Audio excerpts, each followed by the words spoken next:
Copyright disclaimer under Section 107 of the Copyright Act 1976. Allowances made for fair use for purposes such as criticism, common news reporting, teaching, scholarship, and research. Fair use is a use permitted by the copyright statute that might otherwise be infringing non-profit educational or personal use tips to balance in favor of fair use. Choke, no joke. I am in the building. You already know what it is. Sorry for the delay. I had to put a few notes together, but it is going to be a good one because it's the good life. All right? Choke, no joke. Y'all already know what it is. Tap in. Hit your people up. Let them know we live. Hit them up. Just like, subscribe, and share the video. Let's go. You already know.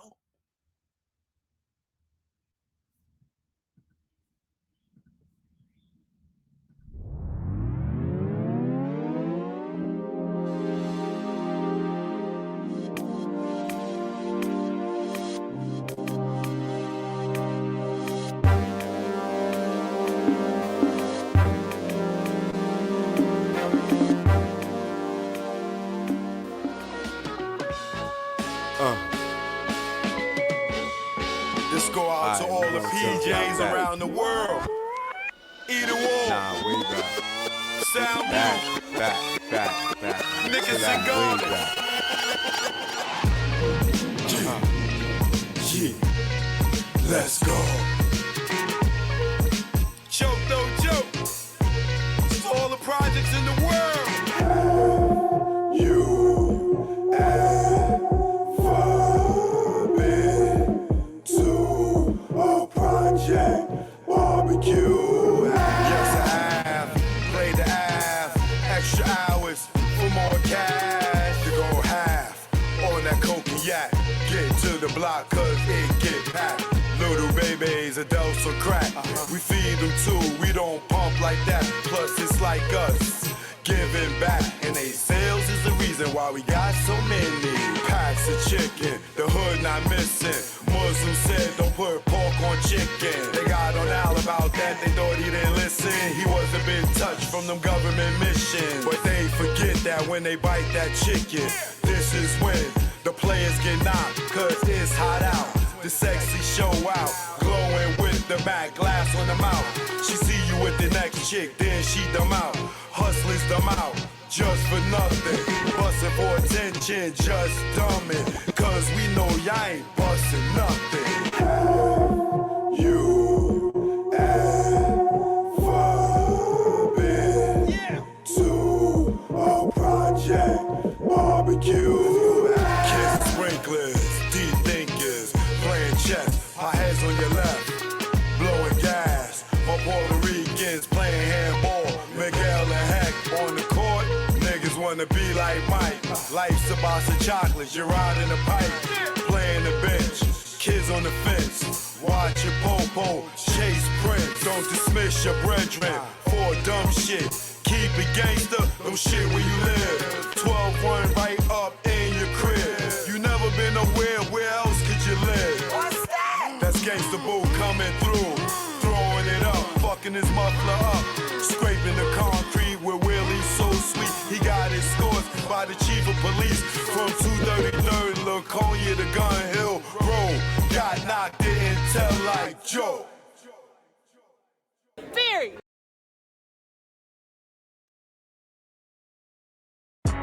Yeah, shout out to the homie Choke, no joke. Choke, no joke. This next Don't run, I'm the police. Don't run, I'm the police. Run, get caught and lose about 4 teeth. Taking a risk when breeze pass free. And not anything in his direction. Young boy Kev knew about Reverend. Learned about him in the street lessons. Out the door, he come stepping. Look up, it was Officer Reverend. To the staircase, he just jetting. To the lobby, and he flattened. Hit the corner, or was down to the coroner. A lady with a shopping cart jumped right over her. Playing like a trap star, here come patrol cars. I'm revving in the unmarked car. Start dumping on Kev, he jumped behind the car. And pulled out before he hit hit the ground and fight back. And caught the back or flew to her cap. The reverend spent out in the wall he smacked. And while the po-po was on attack, he took his back off the act, made tracks and got 3 blocks away. That's when the bullets sprayed. They linked shots at him, he linked back and trade. He kept licking that thing until it was insane. He said, okay, I'll give up. Threw his hands up, all the cops rushed up and cuffed him, some snuffed him. Here come the tough one, D-Tech Rev, do you know me? Kev said you're the Reverend. Yeah, are you ready for heaven? Kev still cuffed hands behind his back. He kicked the ass until I come back. You shot at me, so I shot back. Give a fuck if you're the police. The boys in blue, they don't own me. Start protecting, stop attacking.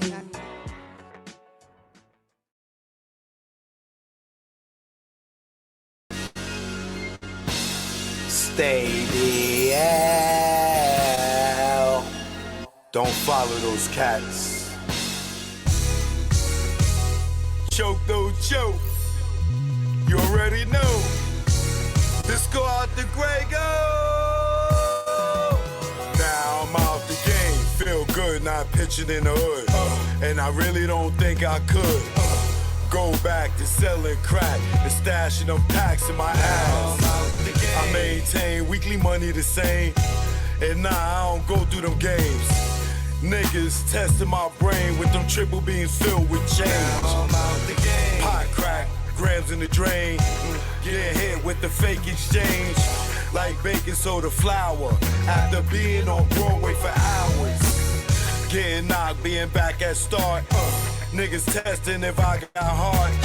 Pushing me to pop some shots, just stop the ball before the start. Old lady with the binocs, give description to cops.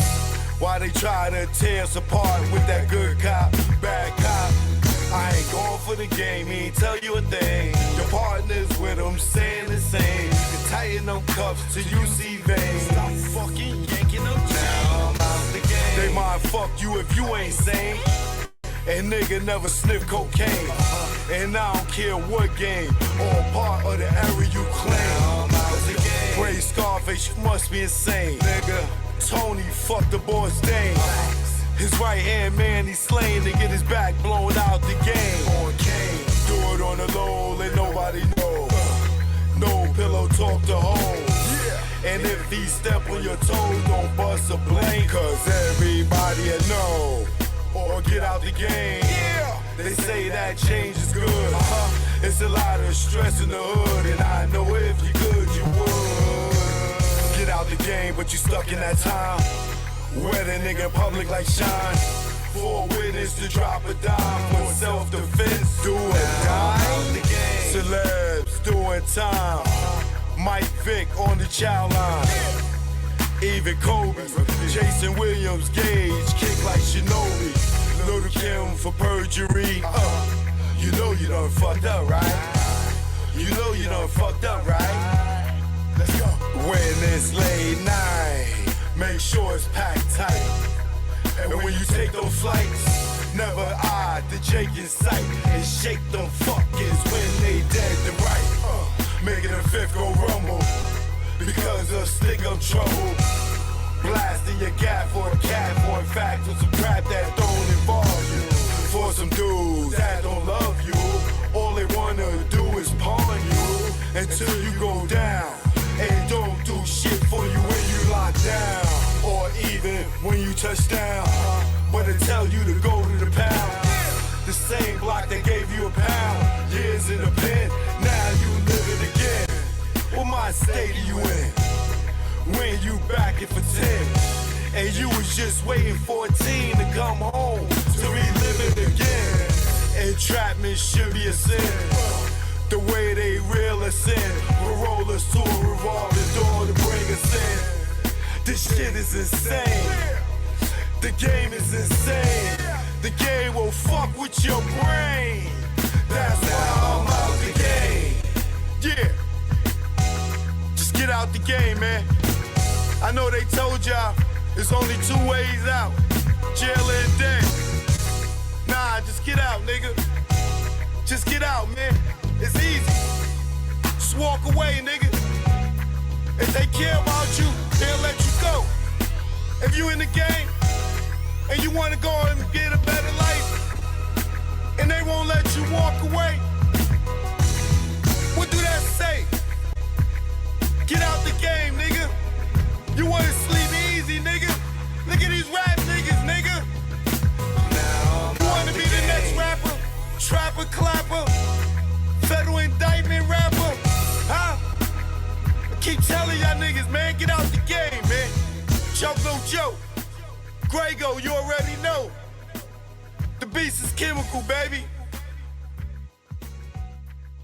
That's why I'm out the game.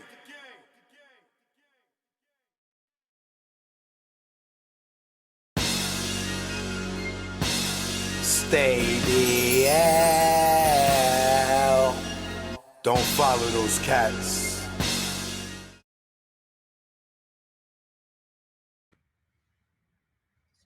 Girl, you are sexy. That is what you are. There's no one in between. 'Cause me and you are one. So just stay away with me. Off to another world. And we'll get high on each other. Uh-huh. Choke, no joke. Chicky choke, no joke. Hold on, let me go live on Instagram as well.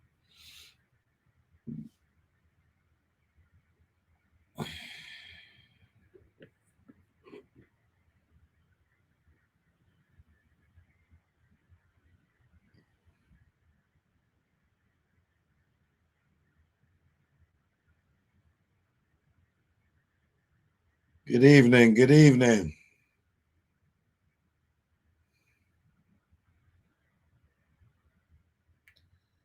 We got a lot to talk about tonight. Choke, no joke.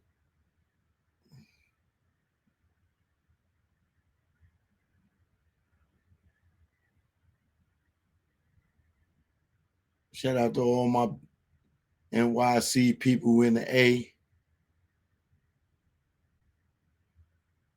For Bronx Day. I'm going to show y'all some of that. I went through Grand Park. So I will be bringing that to y'all tomorrow throughout the day. Y'all could catch it on the hour. All right.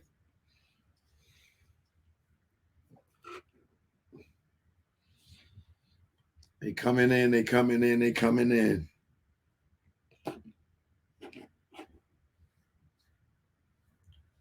Italian Icy, Luigi's, you already know.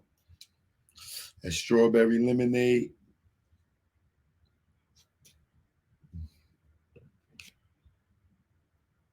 Nope. This one's a cherry lemon. Y'all remember these back in the days?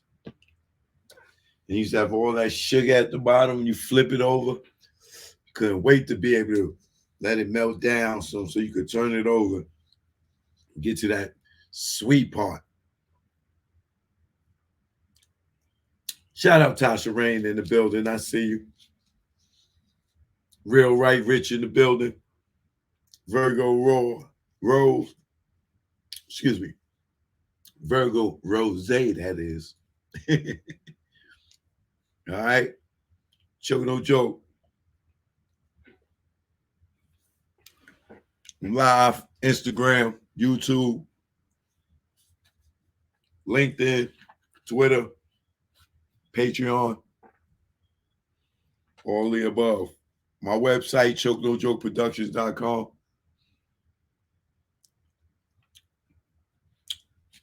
In the top box. So if you want to see the visuals that's going to be on YouTube, you can either join us on YouTube or on my website.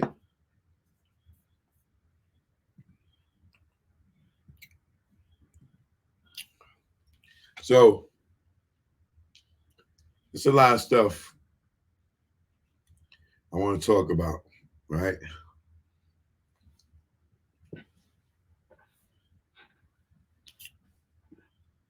being that it's Sunday, I'm gonna have to take him to church. So I'm trying my best not to cuss on this Sunday. But I'm seeing a lot of people right now. Shout out to Gilly. What's his wife's name? What's his girlfriend name? Toop or something like that. Shout out to them, rest in peace to their son.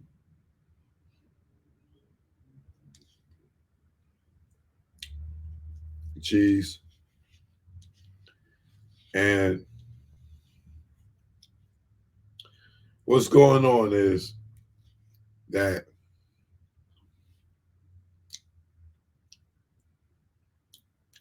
there's people in the comments, there's people on YouTube, there's people on social media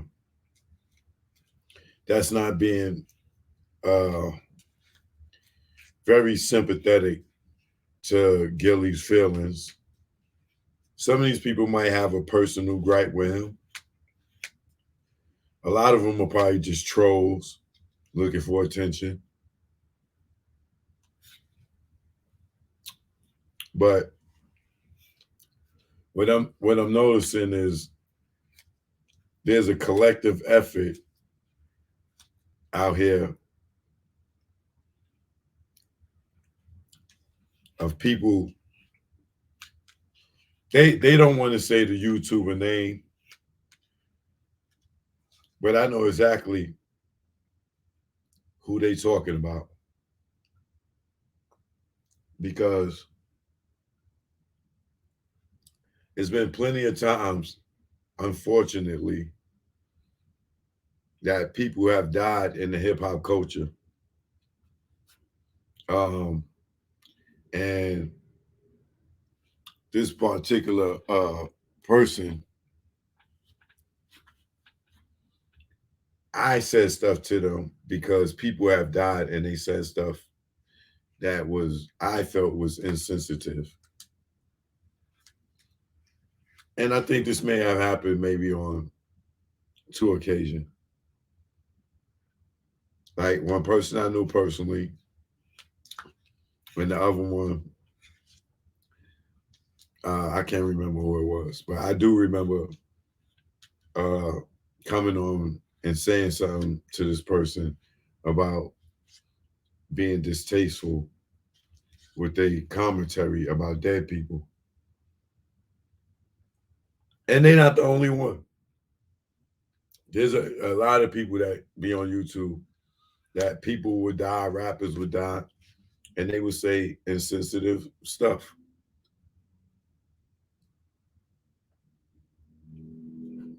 They say insensitive slang terms. They'll say their name, they don't care. Whoa, whoa, whoa, whoa, whoa. Right? And it makes for great entertainment for their audience. Right? Not for all audiences, because a lot of people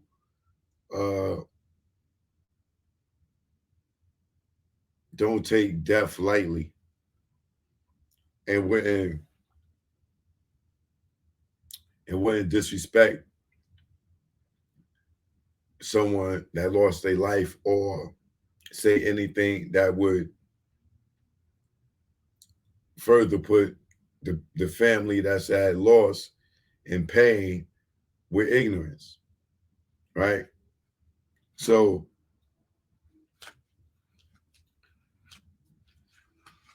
I'm not going to say nobody's names, but they know who they are.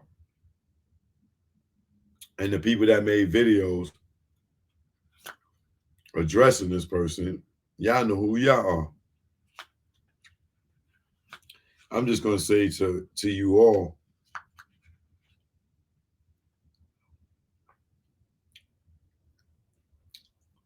I understand the city of Philly is behind Gilly the Kid. The city loves Philly. I can understand the people that shared this space and podcast that may not know Gilly personally like that or really like that, but they feel like they in a brotherhood with him because they do podcasts, or they just might be fathers or parents and sympathetic and him losing a child, whatever it is. But for y'all people that are coming out and saying, yo, Gilly and his family is hurt, y'all being disrespectful, woo-de-woo. Understand that we are in a different time and era. People are desensitized when it comes to death. Somebody will send you a video of niggas getting shot up at a bodega, in the streets, somebody getting their fucking head shot off, blown off, and it is now entertainment. People are really entertained by that. Me, I hate it. I tell people, don't send me that type of stuff. That's very, very, very bad energy. And if you come from where I come from, it's a possibility you may have seen something traumatic in your life like that and don't want to relive it. You know what I'm saying? Or you might have somebody in your family that lost their life in a similar way and don't want to be traumatized by that. But some of y'all think it's entertainment, like you watching the Terminator or something. Like these is real people with real lives and they real life family members getting taken away from them and they never seeing them again. So even though it's entertainment, you got to understand that it's real people being affected by it. Now, for you people that's sitting out there saying something to these people, you got to know these people's character. They do all this antic stuff for attention because they feed the ignorant audience. So this is why they could get on there and talk, reckless about Gilly losing his son because they represent those people in the comments that are ignorant, that leave stupid comments, that say dumb stuff just for attention. They feed that audience. They don't have talent. They not known for no skill. They known for tearing people down and making people laugh with shock value by saying stuff that's so disrespectful that these people are waiting to see something to happen to this person. You know what I'm saying? It's like watching the Roadrunner. The Roadrunner's really the star, but people love seeing the coyote blow itself up.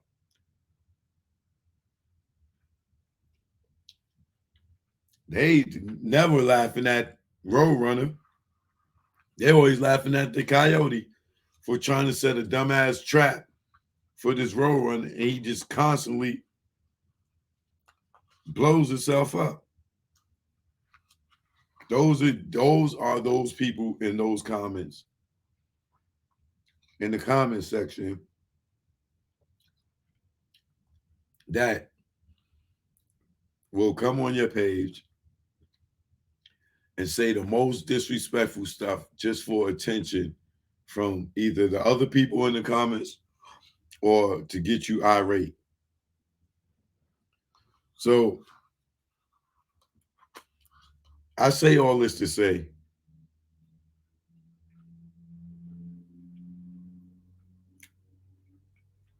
all y'all that's feeding into that ignorance, don't go to jail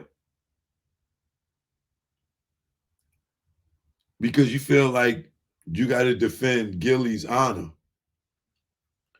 Do not go to jail over ignorance. You will be taxed on. If you think that you're going to go out here and defend Gilly's honor or Gilly's son's honor, for every dumb nigga or female out there that's talking in the comments and talking English or blogging and saying negative stuff, if you will be the coyote. They will be road runner right now, and you will be coyote, and they setting up the trap for you to blow yourself up. So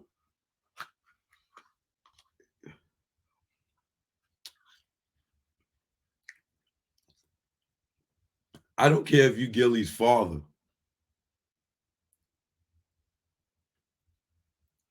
To address these ignorant people out here, for them to say something back to you, for y'all to test each other's manhood, for something to pop off if y'all run into each other, and y'all go to jail just because of a person's ignorance on the internet, you lost. You will lose if you go bust somebody in the head just because they sat up here and talked negative about Gilly or Gilly's son. For one, nothing that nobody's saying is already going to affect his son. Right? Right now, I'm pretty much sure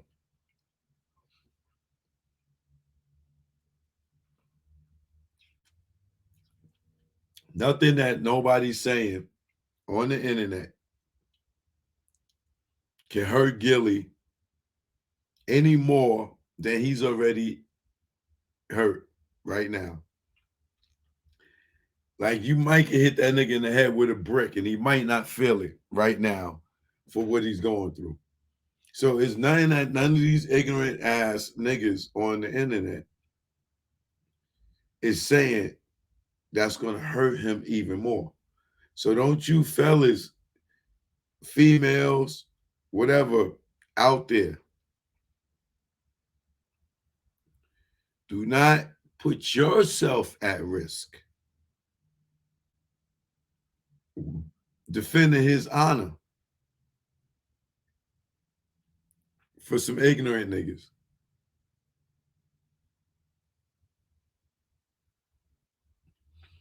Because Gilly may be able to get you a lawyer.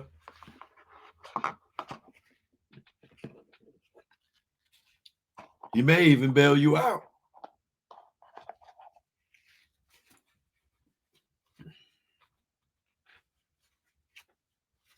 But he ain't going to be able to take the charge for you. And he ain't going to be able to do the time for you.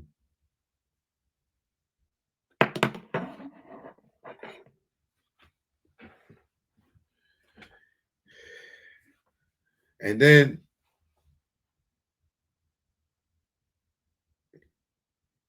if you're getting on this internet and you are addressing people in those ways, then now you're putting the police on you because now they looking at, oh, here goes the next beef, and they sitting back and they watching, and now they on you. Why?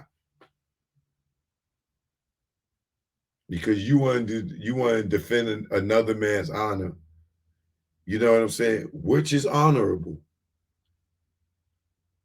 But is it worth your freedom to go out here and get into something with anybody, and they ain't even your immediate family?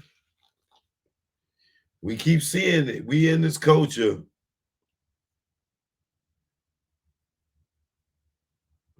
of back and forth beefing on the internet or whatever, until something goes wrong. I would hate to see anybody go to jail, get assaulted because somebody said some ignorant shit at the wrong time.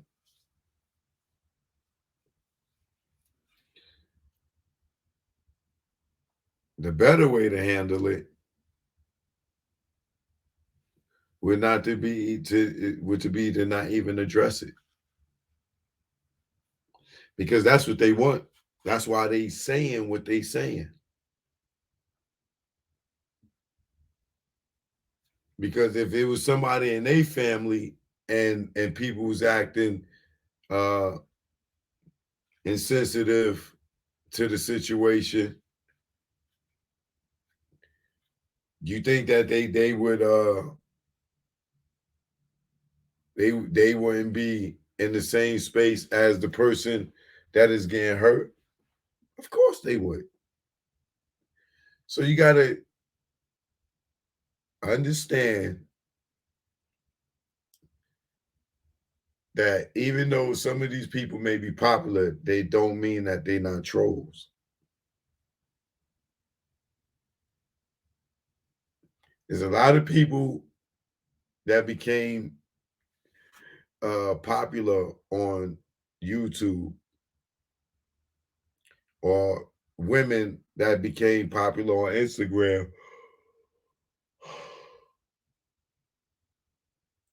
women just for their body, no talent, no nothing. We in a different era. It's like, oh, what do you do for a living? Oh, I'm an Instagram model. An Instagram model. And this is the first 6 months of Instagram. I'm an Instagram model, but never modeled a day in their life. Don't have a modeling portfolio. Don't have headshots. Never walked in on a fashion show. Nothing. It's the same way with people on YouTube. They people like them because of their personality. Or social media. If people have became stars, recognizable just based off personality, whether good, bad, or indifferent. You know what I'm saying? You got the people that talk stuff about all the rappers and how dumb they are, that, and people love it. You got the people that talk about jail stories, career criminals, institutionalized niggas. These dudes are institutionalized. And they sit there and they glorify their times in jail like they was on a resort.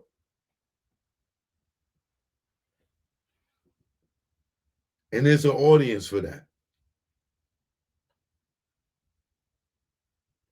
A whole prison system of people that like dudes to talk about so they can reminisce when they was eating Jack Mac, or how many times they've been in the hole, or how many times they've been on a visit, or who had the best pictures and all this stuff. That's entertaining to those who've been institutionalized. So a person that never been to jail, either they're going to be infatuated with the jail stories, or they're not gonna care.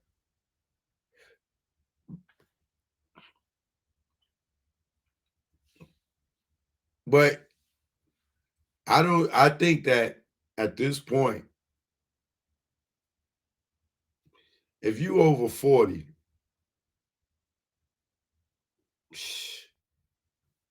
I would love to think 35, that you know the old saying, sticks and stones may break my bones, but words will never hurt me. You would think, or I would hope, these people in their 40s and up would not, that they would not be bothered by people running their mouth, especially when they don't even know you.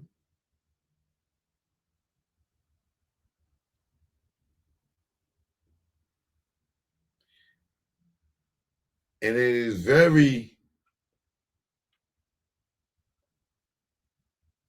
scary to see people really get bent out of shape about somebody on the internet that they don't know, or know the people involved is just talking trash, talking junk, and you are ready to risk your freedom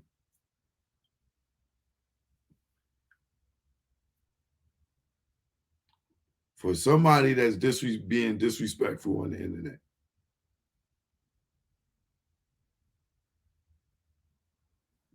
Please, brothers.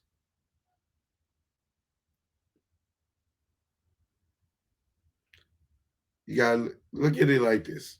If you two got clipped tomorrow, bling, a lot of these people wouldn't know what to do. They probably would have to go back to selling drugs on the streets because they don't have no resume. These people don't have no resume. They didn't work for the companies and corporates. They probably couldn't get a fast food job.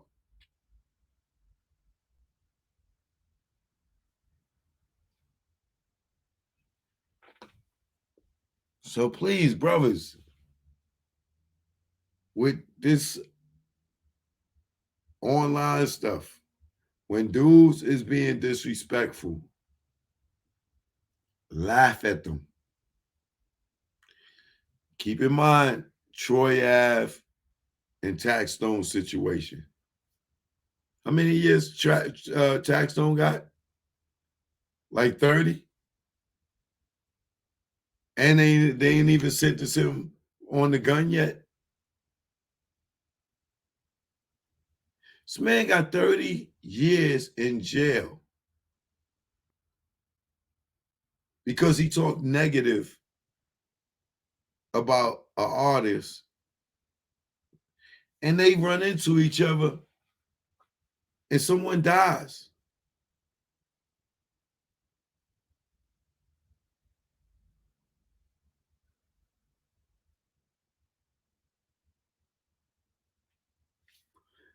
Now, in that same situation, say if Troy Ave would have just ignored him and just said, "Yo, this nigga's on my nuts. This nigga always talking about me." And seen him and be like, "Oh, they go the hater. Ah, you love me, don't you?" Right? Instead of being confrontational,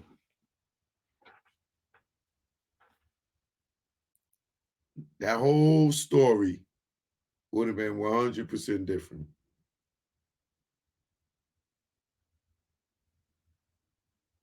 Everything went bad for these two guys, all because of ego.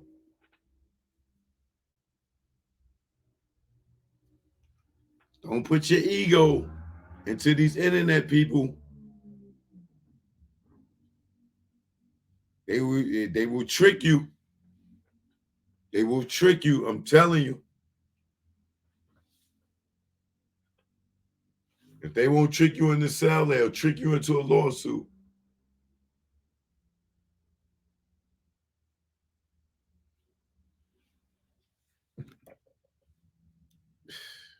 Keep it like for my street dudes. This is not this is the internet. This is not the streets. And everything that you say gets recorded. This is why so many people that haven't been locked up prior to interviews, look how many of them court cases after running their mouth in interviews. Some of them probably never even been locked up before.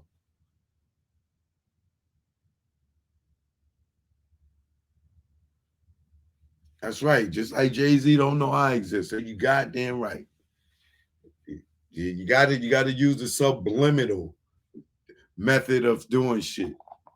You know, the art of fighting without fighting.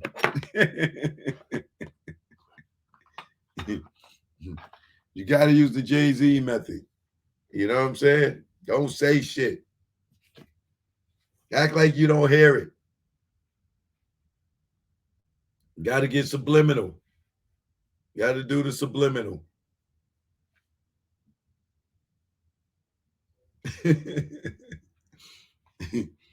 You gotta laugh at it. See, I got haters in my comments. I just laugh at them. I don't get mad. I hit them with that old sinister LL Cool J laugh.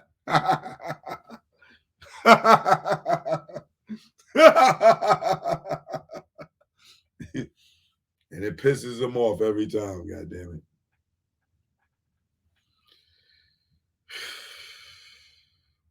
I'm telling y'all, please, man,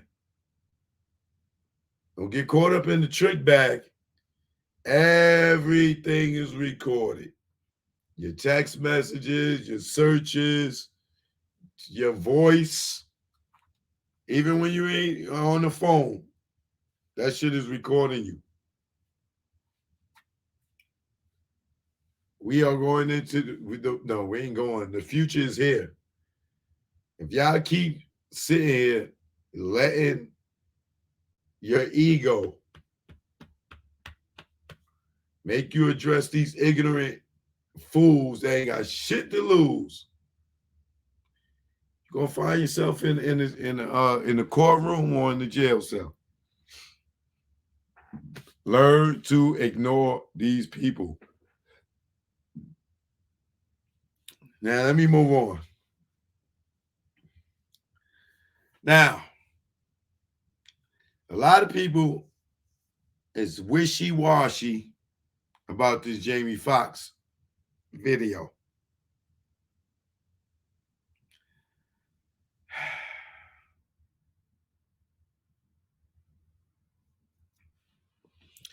And before I go on, let me give y'all my acronym for all y'all that is tempted to let the ignorant lead you into a jail cell.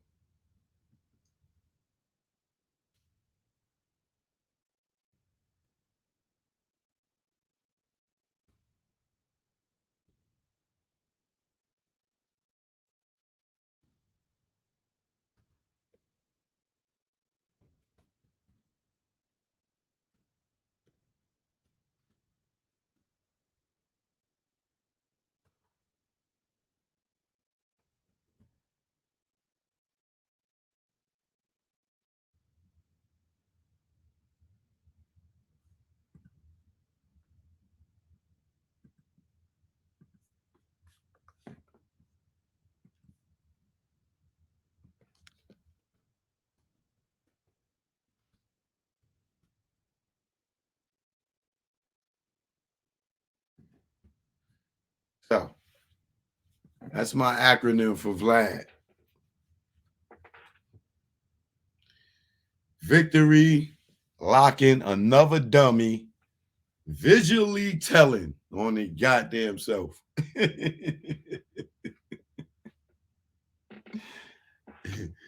I created this acronym so when niggas get ready to go up there, they know to look out on the self-incriminating questions. Vlad TV stands for Victory Locked In, Locking Another Dummy Visually Telling.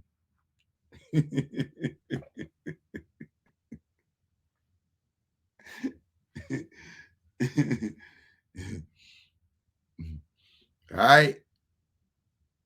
So y'all better stop visually telling on y'all goddamn self. Wait, hold on, I got it backwards.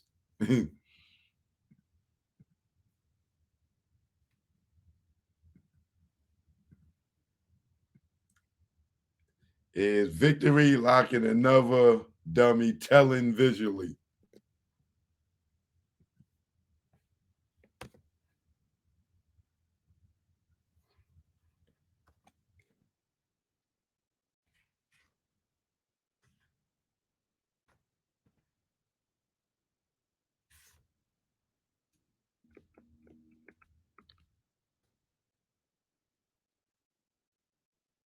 Shout out to everybody down in Palm Beach. Shout out to my girl Amy. Sean, maybe I should change that to victorious, locking another dummy, telling visually.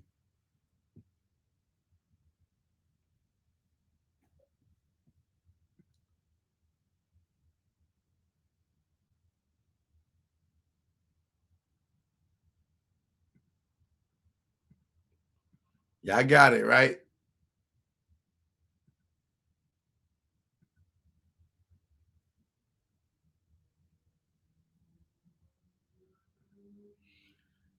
Willie D said that was makeup. There's nothing wrong with him. They trying to fool us, like always.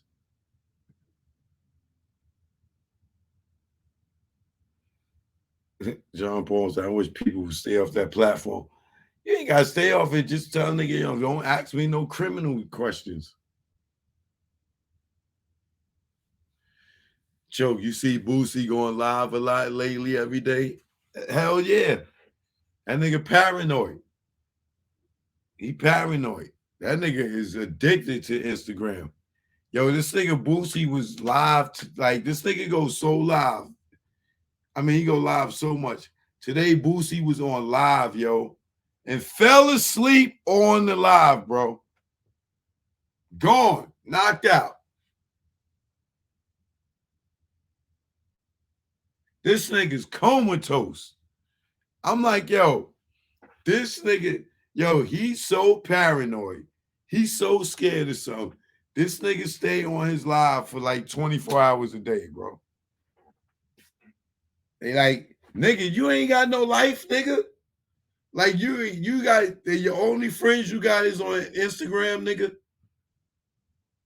Like this dude Boosie be on Instagram live every goddamn second of the day. Every time I go in there, boy, Boosie's on. Boy, Boosie's on. Only time he don't get on is when he taking a dump. That's why, because he don't want nobody to see his face straining. He on the toilet like.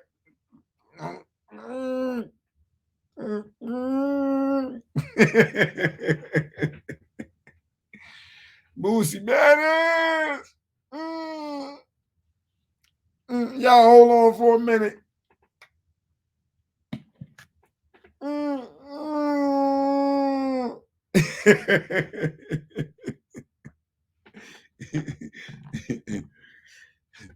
INDEVENTENT. Do you know what that means? Ploosh.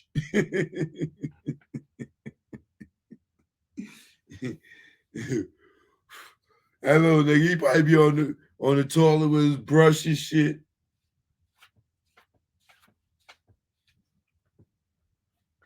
Yeah, but Boosie love that he need if he understand the concept of Instagram Live. That is your security camera into your life. Once you turn it on, you let the world. It's like you taking your camera and you bringing that shit in your house, your security camera, and you bringing that shit in your house, and you just letting motherfuckers into your life every time you turn it on. Like right now, I'm on here live on Instagram because I'm doing my show.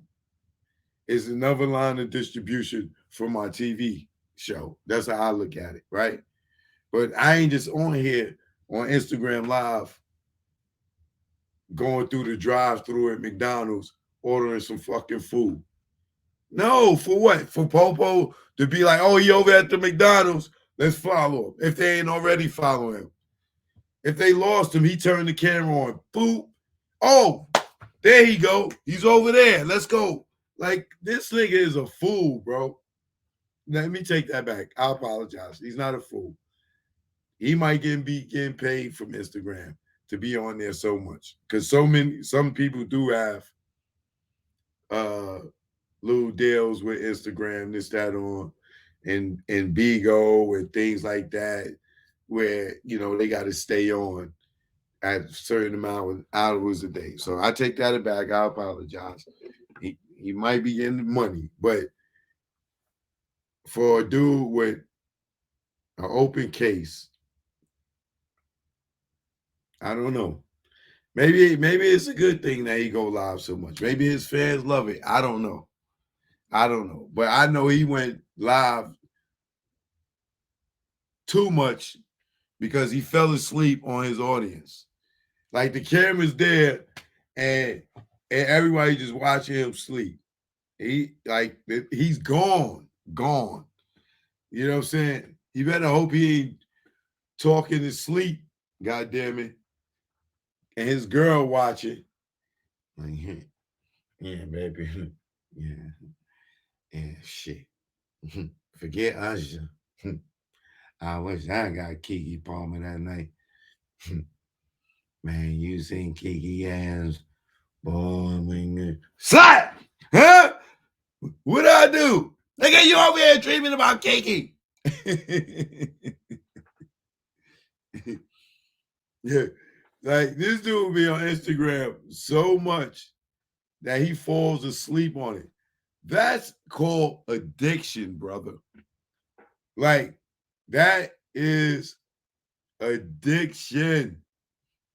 Like, bro, you fall asleep on social media, bro. Imagine me just sitting here right now doing this show, and then next thing I know, I'm like,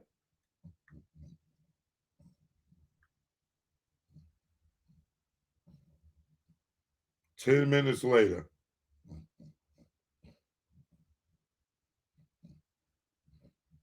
$20 minutes later. And you still seeing the comments going up, niggas typing, Boosie, wake up. Like, you think he can hear you? Boosie, you fell asleep. Wake up. Like in bold letters. Boosie, wake up.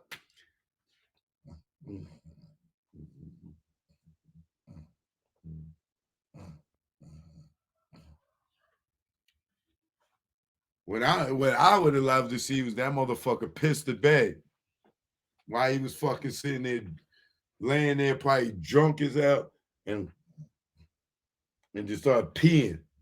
And the audience watching, you just see his pants just start getting wet and shit going on.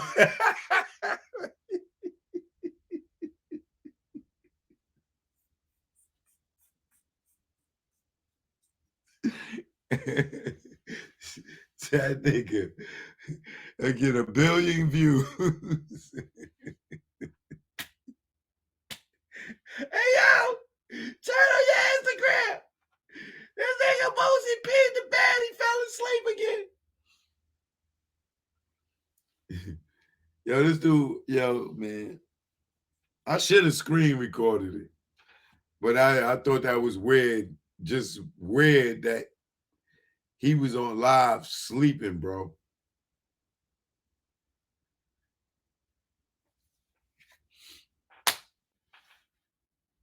The dude was on his like, bro, if you started just feeling a little drowsy, like, I know you had at least one moment where you know, like you caught yourself falling asleep. Like, I know he ain't just bah and just going into a deep sleep. Cause this dude, when I tell you he was sleeping like a baby in the manger, right? And the baby in the cradle. He was gone. All he needed was a bottle in his mouth. That nigga, yeah, somebody should just stuck a bottle in his mouth because he was just going like a little baby, like.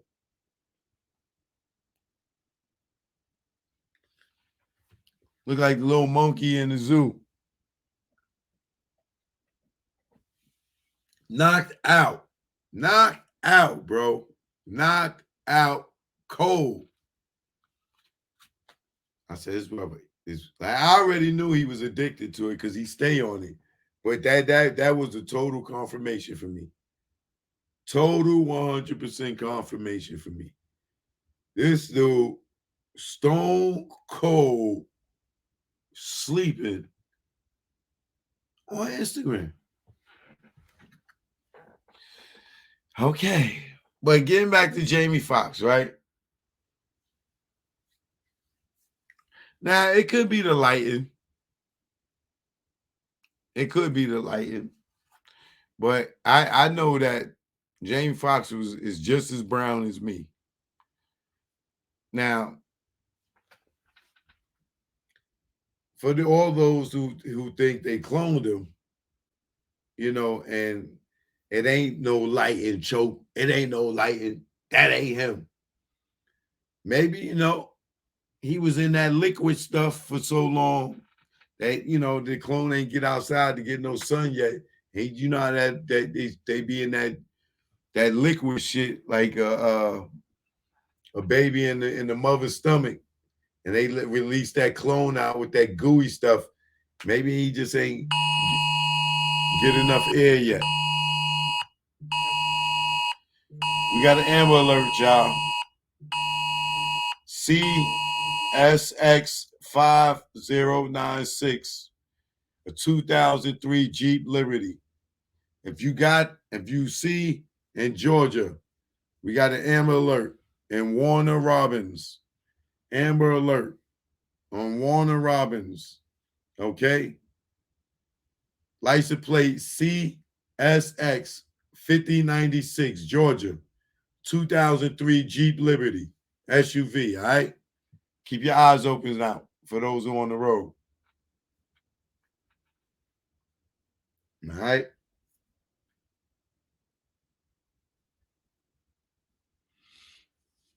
Yeah, I know people say they strategically, that video, you wouldn't be able to see his tattoos in that video that they showed.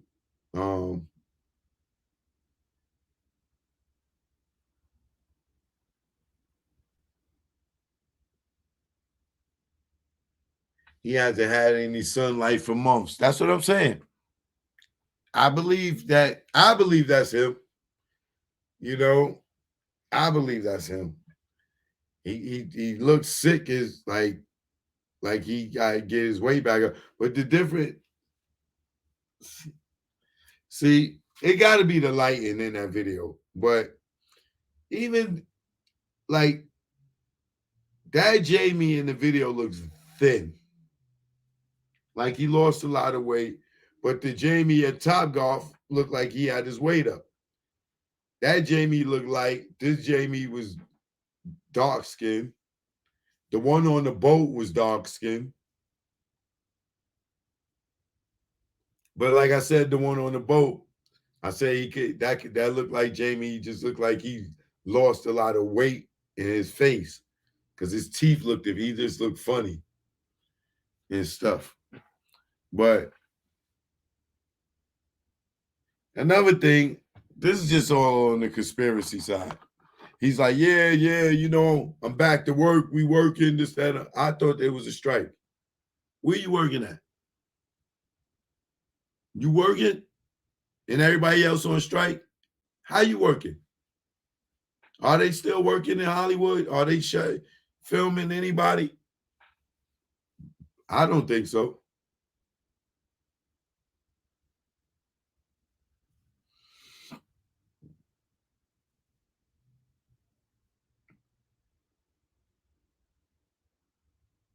I knew that he was going to pop out the day that movie came out. That I'm sure I said that in the other show.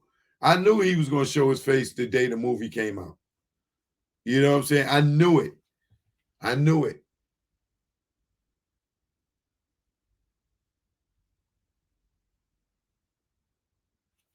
Somebody said that looked like Jamie.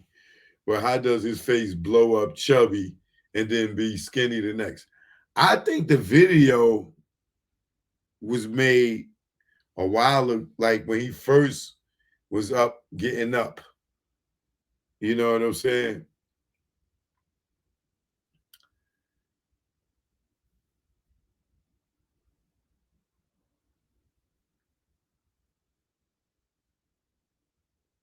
Yeah, I believe that video probably was made before the boat thing and the Top Golf.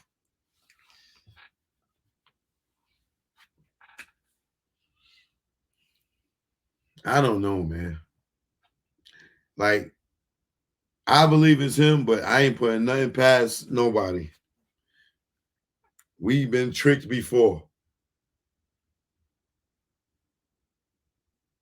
But I look deeply shout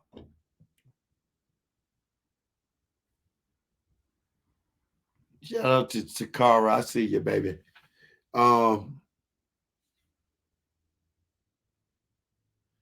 Looking at him like deep analyzing. Nah, that's him. That nigga probably was sick as a dog, but it's him. Like I pay attention to great detail. Like I matched every goddamn mole on his face. Like if they cloned him, you know what I'm saying? Like if they fucked up with the tattoos, they definitely would have messed up with the all the moles. And it like that one particular video he did, like I analyzed that with all the moles on his face, and everything is identical. So I don't think that that's some clone. I think that the lighting, it was the light, and then in the fact that he lost so much weight, and he probably was in a hospital bed. And knowing him, they probably had him in a hospital bed with the windows closed off, so TMZ and other paparazzi people couldn't get no pictures of him through no windows or something. So he might have lost a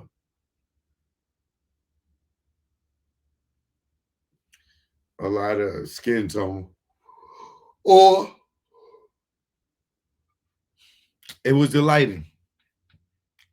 You know what I'm saying?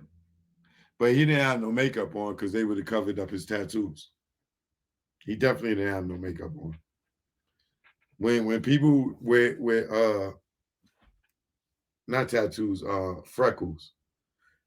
When if you've been in business as long as I have, and you had a bunch of TV hosts and things like that, you see them get their makeup done over.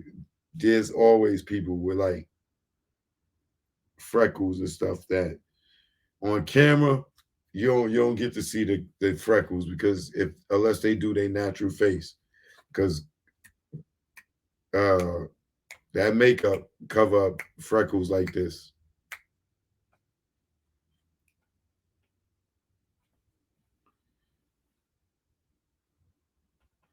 But I'm glad that we didn't lose another great talent out here, but the devil's out here working, y'all. I don't know if y'all paying attention, but like this the way they changing laws, the way the burnings, the floodings.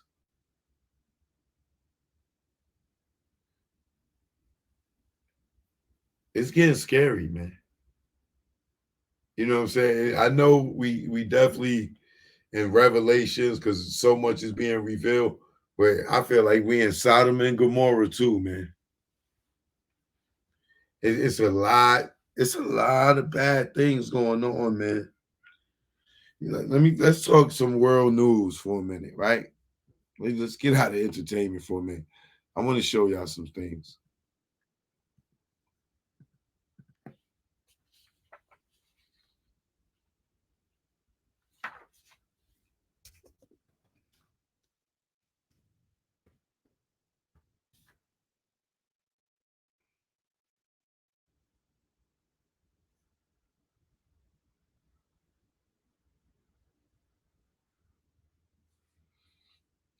Now, I keep telling y'all. Hold on, let me set this up real quick.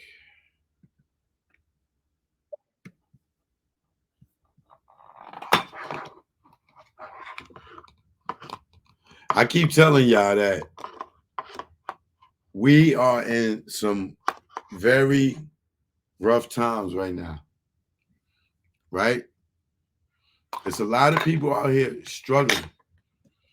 You got people that don't want to say they struggling, but you got with the way the prices are with groceries, right? They robbing us, right? I keep telling you how they robbing us with changing the size of the bottles and everything. Yo, I bought because I eat a lot of lettuce, you know, for sandwiches, burgers, salads. I stay buying lettuce, right? You know, this week when I went to go buy lettuce out of Walmart, that a head of lettuce, that shit's the size of Beetlejuice head. Like, it ain't the old head of lettuce that we used to get.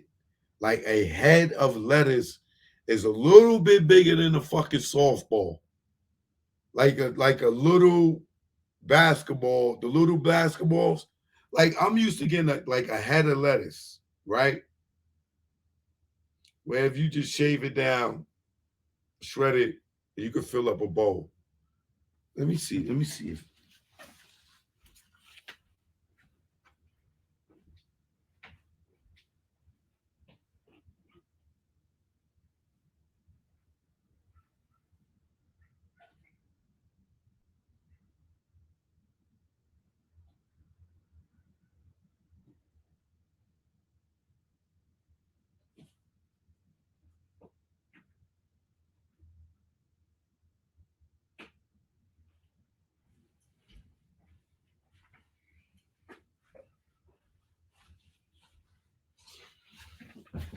yo, look at this head of lettuce I bought. And I ain't got big hands like that. Look at this. Look at this. When could you ever grab a whole head of lettuce like this, bro? Look at this.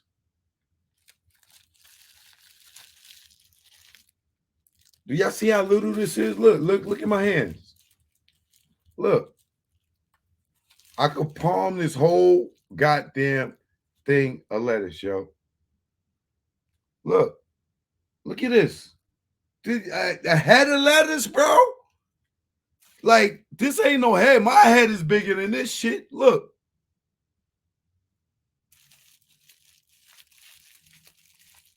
Like, yo, bro, look at this. But you know what's the ill shit? It's so little, but it costs more than it used to cost when it was big. It's like they can't even let these joints grow big. Like, as soon as they get a nice little size, they shipping them out to sell them for triple the price, bro. You know how fast I run through this? This shit's like 4 burgers. I'm exaggerating, but yo, this look how little it is. Look at this. Look at this, man. Look, my hands and fingers can touch, bro. Look at this.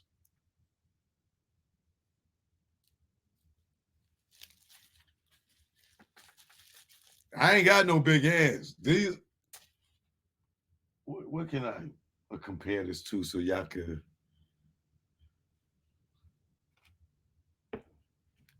A bottle of water. All right. Look. Can y'all see that? Look, y'all know the size of a bottle of water, right? Look, from the bottom up. It don't even get to the part right here where it starts getting skinny to go up. Look at look. Look at there's a head of lettuce, bro.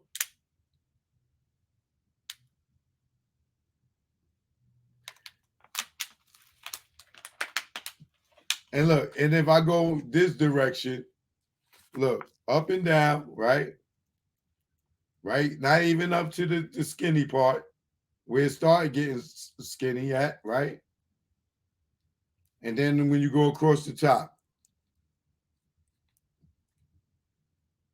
same thing. Look.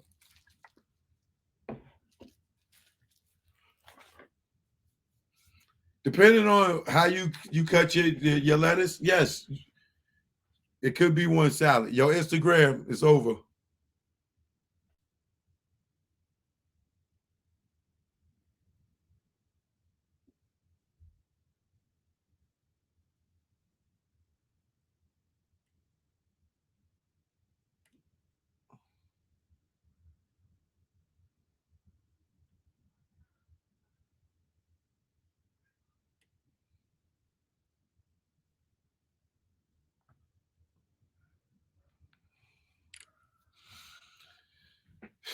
Yeah, so prices is ridiculously going up. Our crops are getting smaller. Our packaging is getting smaller, you know, in certain things. And the gas is double the price it was 4 years ago, 3 years ago.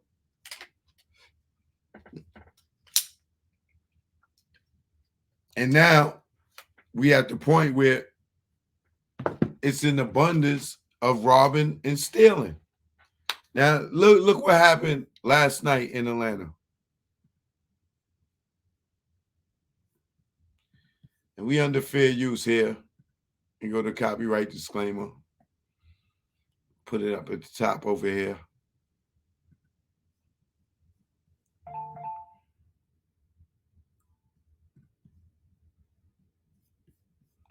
Look what happened in Atlanta last night.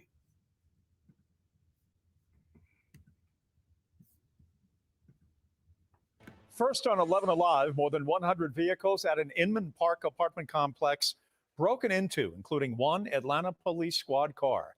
This came as stunning news this morning to so many living at the apartment complex, and now they are wondering who is behind this crime. 11 Alive's Teresa Bowles is live from the Mariposa Lofts apartment complex, talking with some of those who had their vehicles broken into today. Teresa?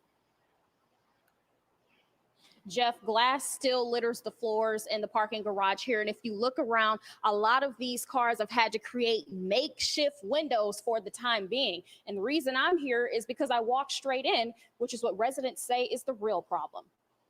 Luke Hendershot usually uses his hands to play drums for his band, but instead, it's been a while. I'm still not done, but we're about halfway there. He's been vacuuming his SUV all afternoon. 3 busted windows and $80 cash missing and a pair of pants. Gone after a string of break-ins at the Mariposa Lofts on Montag Circle. I'm just going to have to probably garbage bag them until I get back into town. He and everybody else. Hendershot was simply visiting Atlanta for a gig. Surprisingly, he says his drum set is fine, but still he's heading back to Chattanooga with a little less than what he came with.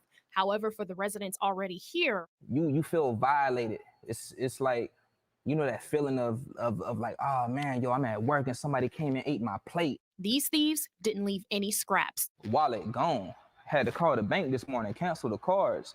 Got to go get a new driver's license. Atlanta police say more than 100 car owners share this same story because by 7 in the morning, they woke up to this. I got glass on the floor, you know, people just bust in the window. Including the window of an Atlanta Police Patrol vehicle. Basically, no one was spared. Residents say rent is about $2,300 here. People pay too much rent. Like the gate's been broken now for about 7 months. And when they complain, they say the office says they're working on it. When rent due, I can't say I'm working on it. And those affected are working to literally pick up the pieces, or better yet, sweep the glass shards left in their cars, while hoping this is a better wake-up call to fix the gate before residents wake up to another car break-in. Rent too high to not feel secure.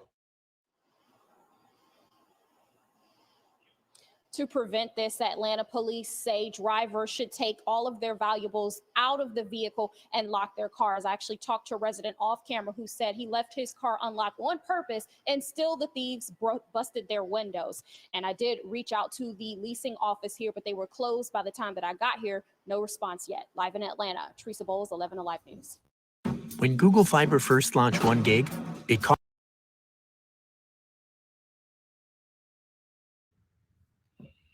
Like, now, you think if people was doing good, that it had to be a gang of these people to do this, right? 100 cars, you know, they did that in a matter of a certain amount of time because, you know, somebody could have been driving through, coming in, leaving out, going to work, this, that, and the other. That's a quick 100 cars is a bunch of people. And what stuff, how much stuff could they get out of cars? You get what I'm saying?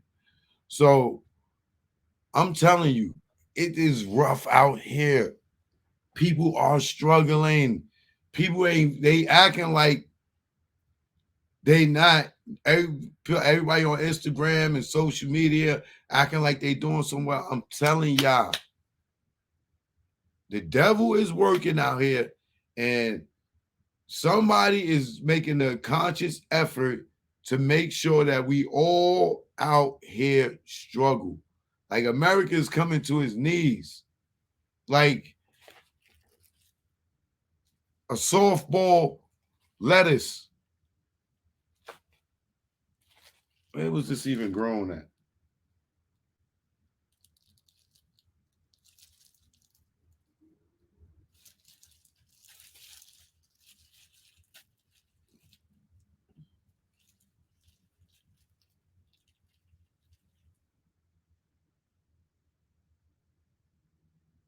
California.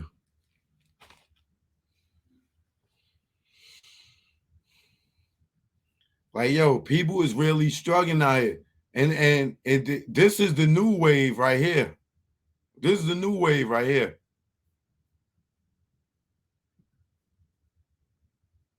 Anxiety, though, for business owners as shoplifting soars across Los Angeles. According to LAPD data compiled by Crosstown LA, there were more than 800 shoplifting reports in January. That is the highest monthly total since at least 2010. Now, this part of a retail theft surge that began last August. Shoplifters targeting department and clothing stores in particular. Some store owners saying they feel abandoned by law enforcement. Carter Hyde reported this story in Crosstown, LA, and Carter joins me now live. Carter, thank you so much, and thanks for your reporting. Your article is really eye-opening.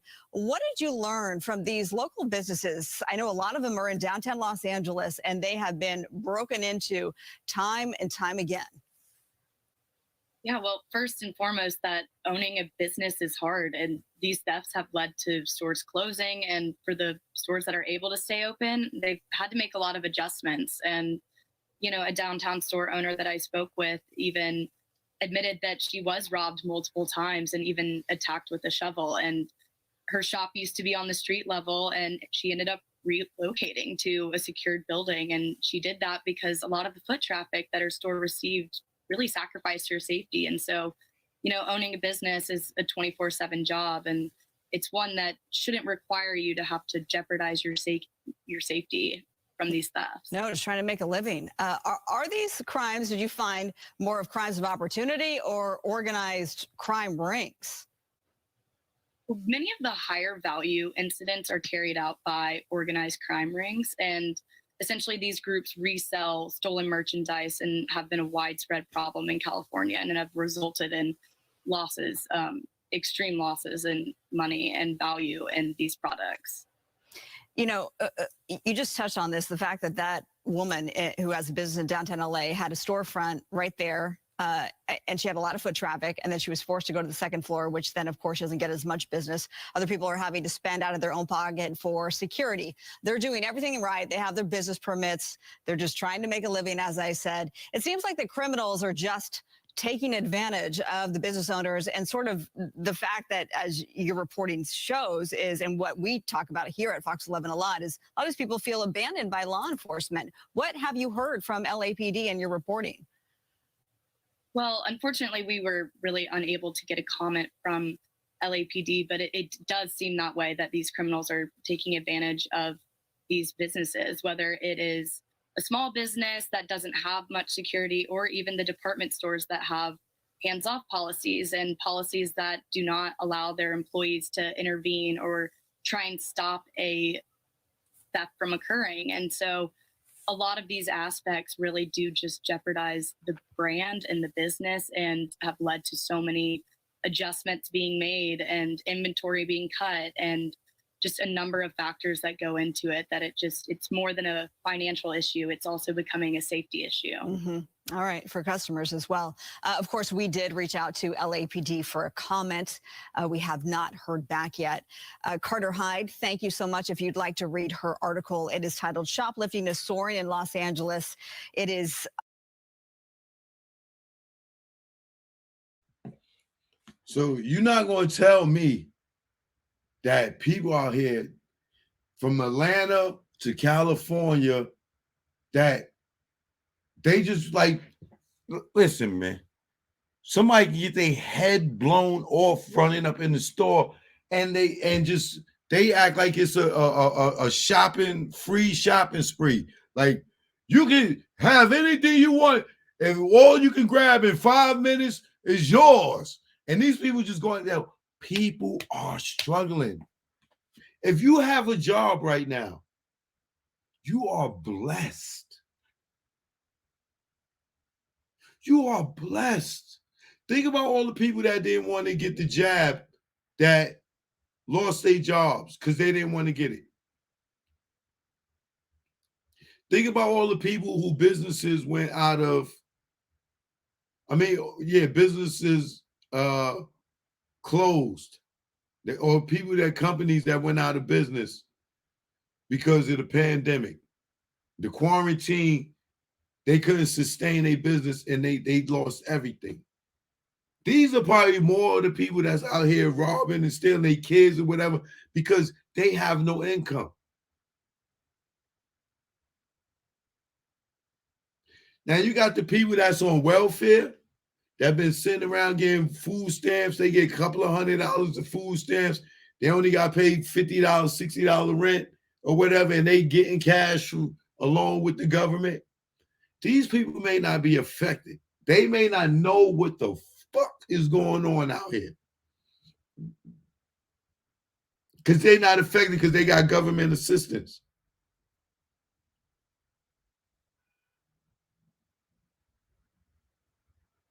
But it's a lot of us out here that we get it and we work for hours. So we see the effects. We see how much it used to cost $40 to fill your tank, and now it's $80, $100, depending on if you premium or something.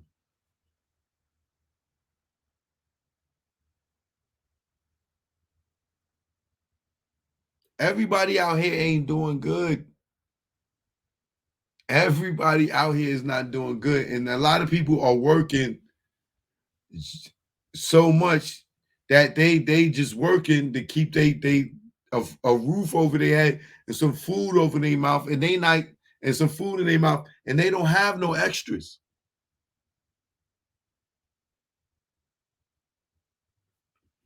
This country, yo, you don't like y'all don't see that this country is looking worse and worse. Your neighborhoods ain't changed. Because mine's ain't black and white no more. Mine's is predominantly foreigners. I haven't seen a white person in my neighborhood and I don't fucking know how long. Damn near, I ain't really seeing no black. It's like I'm getting left behind. Like I'm like, where's all of the blacks and the whites going?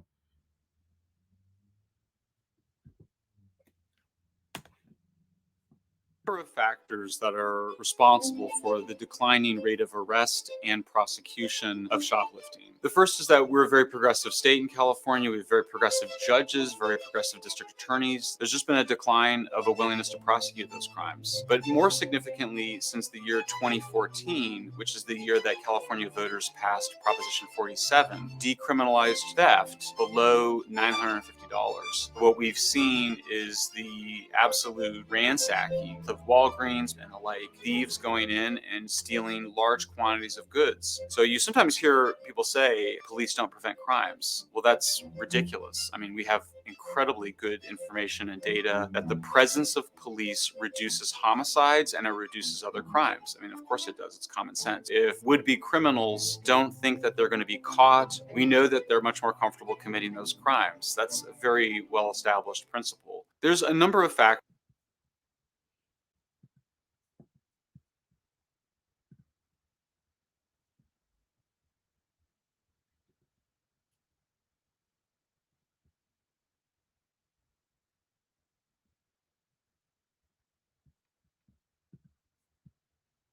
As you can see, it is a thing.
And look what it's coming to now.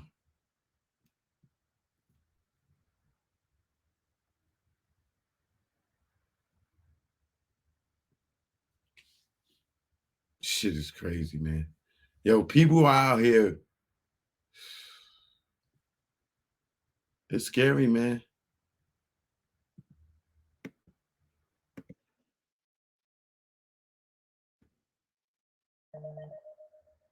This is scary, bro.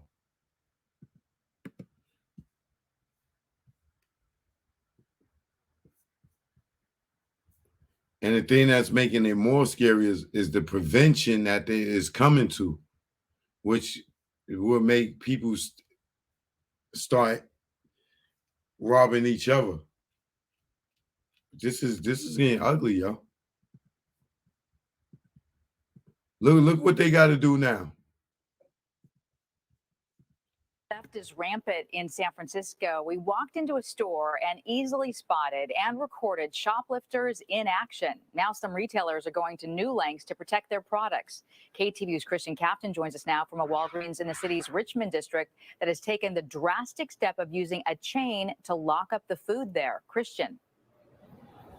Yeah, pretty incredible, Julie. The workers and customers here at this Walgreens say that they are frustrated at the amount of rampant theft that goes on. And now the shop, as you said, has taken the somewhat unprecedented step of simply chaining off an area there. That is their latest attempt to try to thwart the thieves.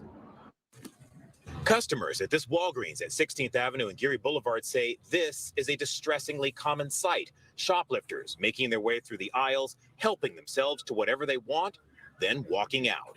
I have seen people actively grabbing stuff off the shelves and walking out the door. Now, this Walgreens has taken a drastic step, chaining up the refrigerated and frozen foods. The only way to get any items inside, ringing for assistance. Customers say they're frustrated that it's come to this. It is terrible because you have to wait. You have to ask for a clerk to come and unlock anything that you want to buy, anything, including a soda.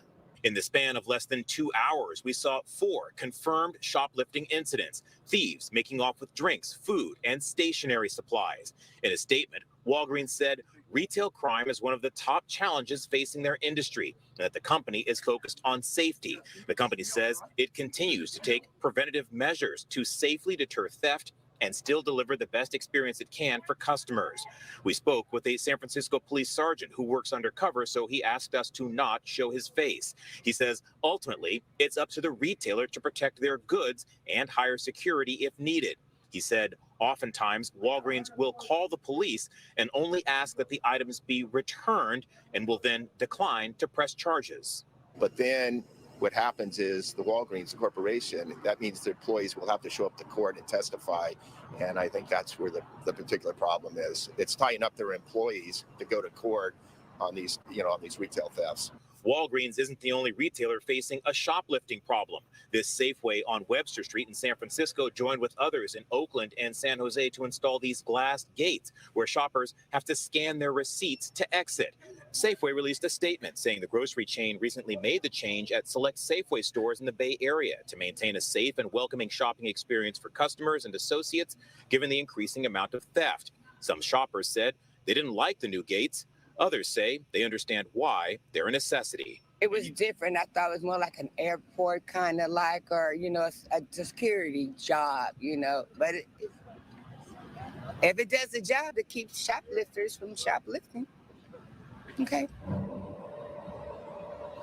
Another common security measure these stores have implemented is only having one way in and out to monitor who comes and goes. That means customers have to either backtrack to the entrance where they first entered or, as in the case of this Walgreens, use the stairs. We're live in San Francisco. Christian Cafton, KTVU, Fox 2 News. So, Christian, yeah, I'm curious. You were there with your photographer. How long were you there before you two actually spotted people shoplifting and obviously not being bothered by the fact that they were being recorded? Yeah, literally as we pulled up. And I mean that literally as we pulled up, we saw somebody walking in who was kind of giving furtive looks around. He walked in. My photographer was able to kind of follow him in, monitor what he was doing. And sure enough, he took items off the shelf, put it in his pocket and simply walked right out. So literally the moment that we arrived, and then we were here for maybe 2 hours. In that 2 hour span, no fewer than 4 times did we see people shoplifting from this store. Yeah.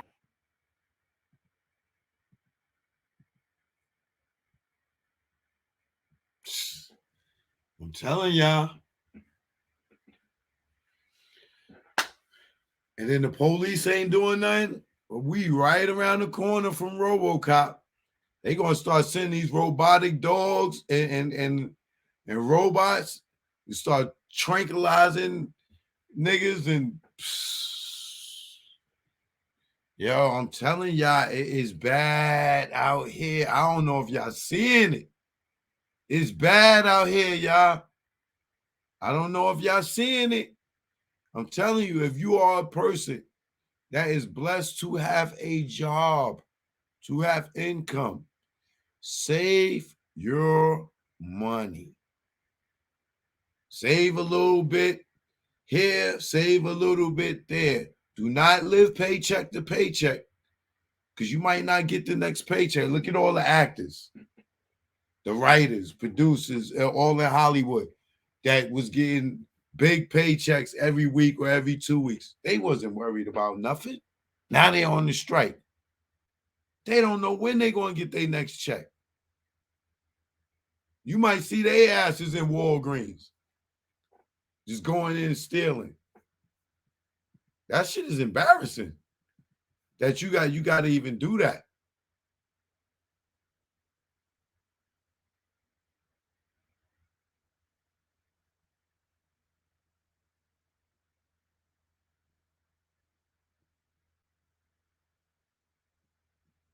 Our people is messed up out here, y'all.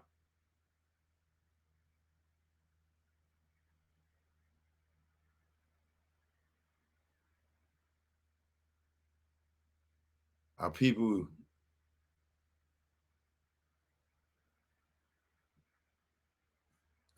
is doing bad out here, y'all.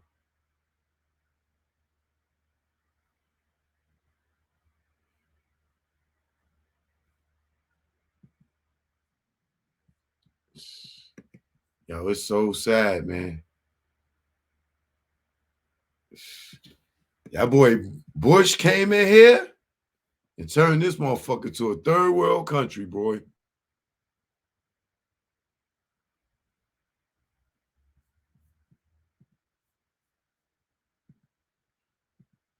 It's crazy, yo. Often do stores really have to deal with shoplifters like this? In light of that deadly Home Depot case, our investigative unit tried to find out. Tonight, we're going to focus on San Francisco, since police there specifically track shoplifting crimes. Investigative reporter Hilda Gutierrez is using it as a template. Hilda, this seems so out of control. I mean, last year we saw all that, shoplifting in San Francisco. I mean, and we Biden, see not it throughout Bush. the Bay Area. Yes, and now we learned that there's a new normal when it comes to shoplifting in the city. Reports are up from pre-pandemic years, and a security expert tells us employees should not try to turn the tide themselves. We've seen the smash and grab videos and how quickly they can turn violent. Just in San Francisco, police records show close to 2,900 shopliftings were reported last year. That's way up from 2020, when shopliftings actually decreased by 34%.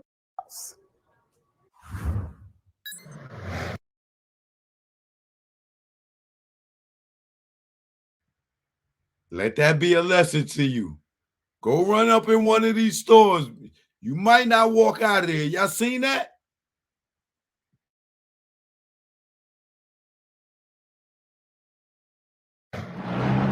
We've seen the smash and grab videos and how quickly they can turn violent.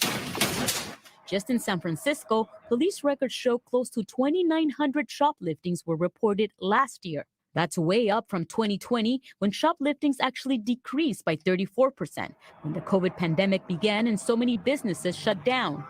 But the crime rebounded in 2021, with shoplifting reports going back up 15% from pre-pandemic levels. There's no deterrent in the state of California to discourage theft at this point.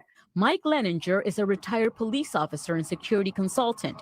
Under current state law, shoplifting merchandise valued under $950 is considered a misdemeanor and often not investigated. They basically opened the gates to theft, and you are seeing that in stores that are closing, chains that are lowering the number of stores under the guise of financial constraints. Leninger says what happened with the loss prevention employee in Pleasanton should have never happened. So for the state of California, for licensed security guards, they are mandated to observe and report only. They're not to take physical action. Our expert Leninger says that if you witness a shoplifting as an employee or as a customer, you should not engage the suspect. It is best to notify authorities and record only if it is safe to do so. Back to you. Oh, how often do stores?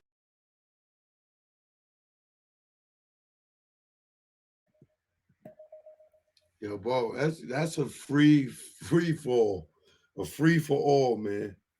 Yo, Americans fucked up.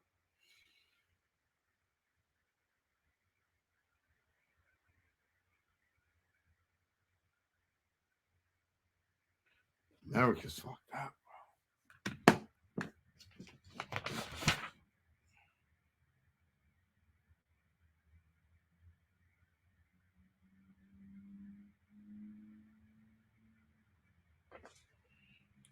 Here's another thing.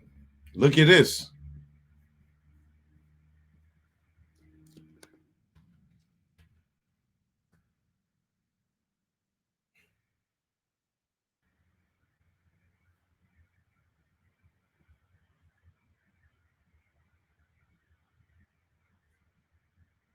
This is what I'm telling y'all, man. I believe that we living in Sodom and Gomorrah, because all this queer lives matter stuff. I like, if what happened in the Bible in Sodom and Gomorrah it looked like it's happening right in our face, bro.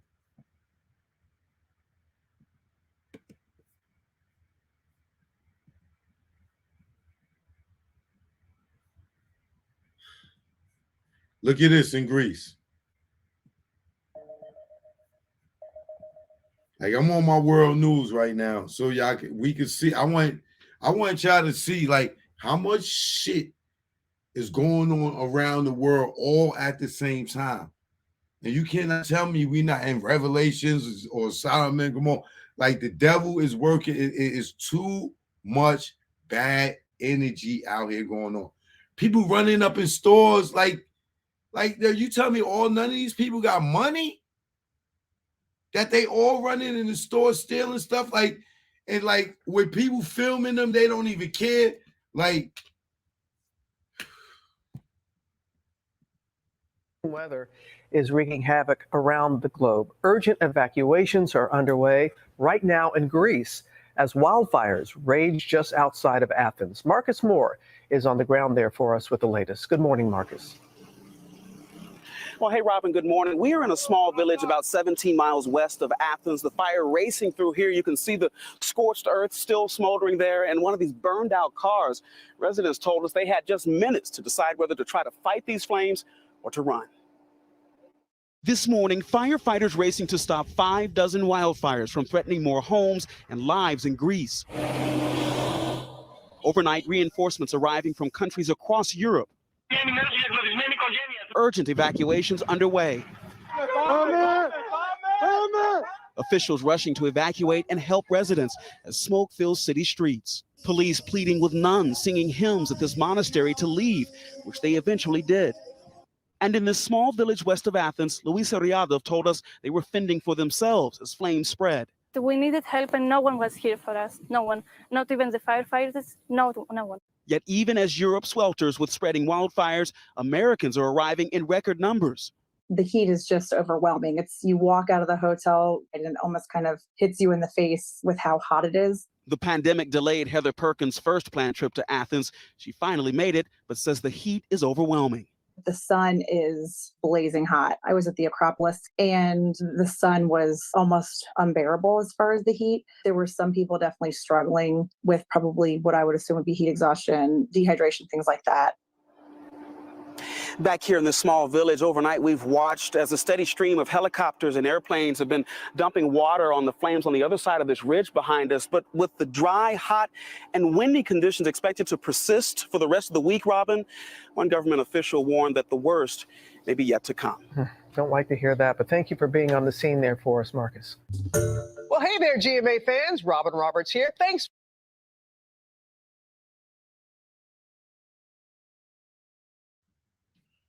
you see what I'm talking about? Like, what do you mean the sun is just extra hot?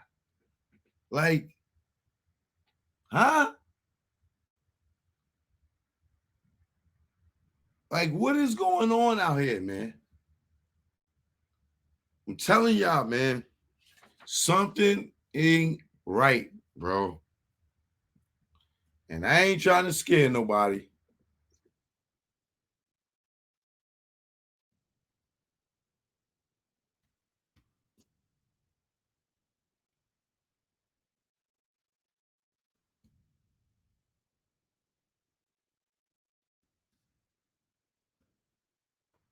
Look at this here.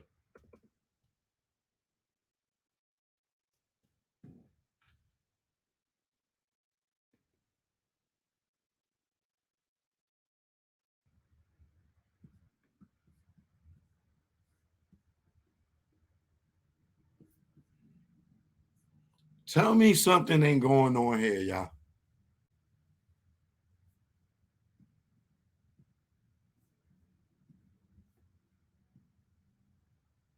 today I showed y'all we got up to 99 for our high. We do have an excessive heat warning and heat advisory both going until 7 o'clock this evening. So for about the next 40 minutes or so, these are going to be in effect. And then for tomorrow, we still have another heat advisory in place already. This is going to kick into effect at noon and run through 7 p.m. tomorrow, though this may be expanded a little. We may even add an excessive heat warning like we had today. But for tomorrow, we're going to have to wait for the overnight shift of the National Weather Service for that to get confirmed.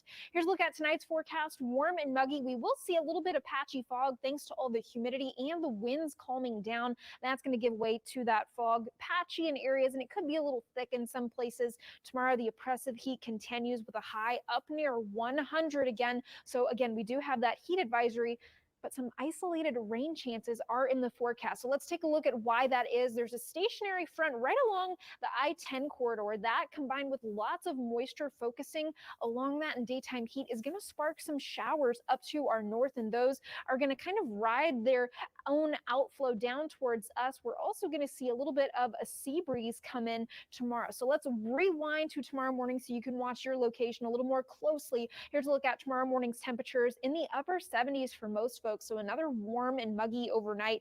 Again, mainly clear skies with a little patchy fog. Heading into tomorrow, we keep those clear skies and warm up very quickly into the middle and upper 90s by lunchtime. And then heading into the afternoon, you can see the sea breeze, those showers popping up as it moves inland, and then some of those isolated showers coming down from the I-10 corridor. Now, I do think our northern counties are going to have a little bit better of a chance for some rain, but again, I do think most folks are going to be staying dry throughout our area overall. Then heading into tomorrow evening, tomorrow night, we're going to be drying out, and then heading into the overnight dry for the most part as well. 70s again for your Monday morning to kick off the work week. It does look like a little bit more of an active sea breeze heading into Monday, and another afternoon in those upper 90s and low 100s. So very similar weather pattern continuing here in the coastal bend, all thanks to this big high pressure here, still giving us very hot temperatures in those upper 90s and lower 100s.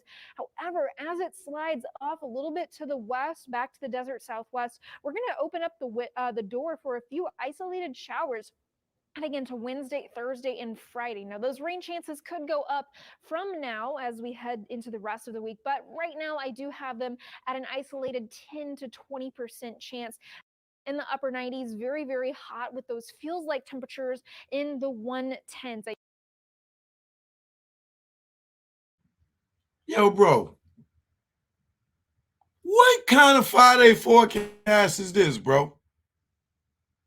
Almost 120 degrees? Y'all telling me something ain't going on out here, bro? Almost 120 degrees? What the fuck? Is the sun getting ready to hit the ground or something? Is the earth flying into the sun, or is the sun flying into the earth?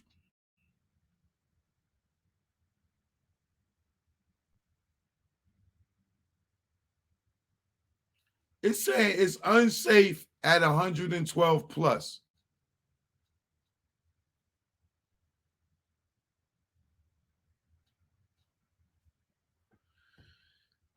Yeah, I know it's summer, but what summers you seen where it's almost 120 degrees? Ever. I don't care what state. 100, almost 120?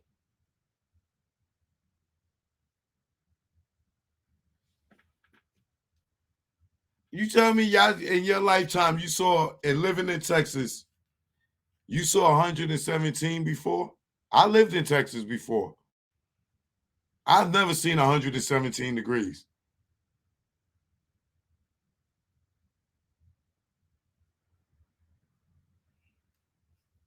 It's one thing to be hot, but 117?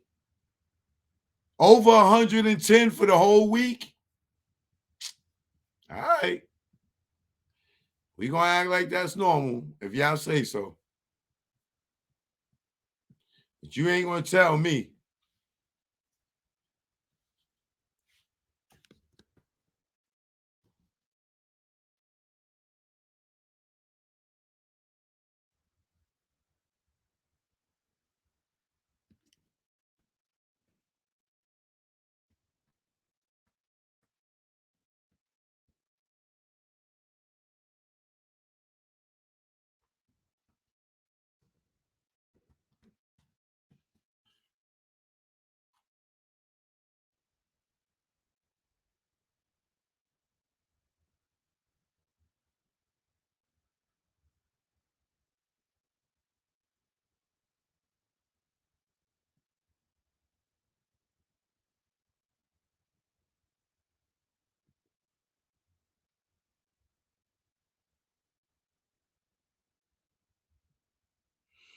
Now, you tell me, ain't nothing wrong going on right now. Now, how many of y'all heard about what happened in India? Where these dudes paraded these two women down the street naked, and then all took these two women into the woods and gang raped them. And nobody was getting, and these fools videotaped it and put out the video. And they didn't get arrested until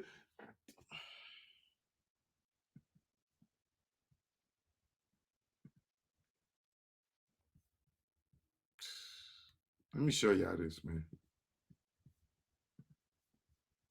I'm telling y'all, it's bad shit going on out here, and people ain't paying attention. Women being paraded naked by a group of men in Manipur. The women were reportedly being taken to a field to be gang raped. The women in the video are from the Kuki community, while the perpetrators are from the Meitei community. The mob reportedly killed one of the victims, his brother and father. The incident happened on May 4th and has gone viral. It has sent shockwaves across India. Now, the Manipur police have arrested one person. The horrendous act was condemned by the top leadership of the country. Indian Prime Minister Narendra Modi assured the citizens that the culprits will not be spared. और मैं देशवासियों को विश्वास दिलाना चाहता हूं, किसी भी गुनहगार को बख्शा नहीं जाएगा। कानून अपनी पूरी शक्ति से, पूरी सख्ती से एक के बाद एक कदम उठाएगा। मणिपुर की इन बेटियों के साथ जो हुआ है, इसको कभी माफ नहीं किया जा सकता है। Manipur Chief Minister Biren Singh called the incident deeply disrespectful and inhumane.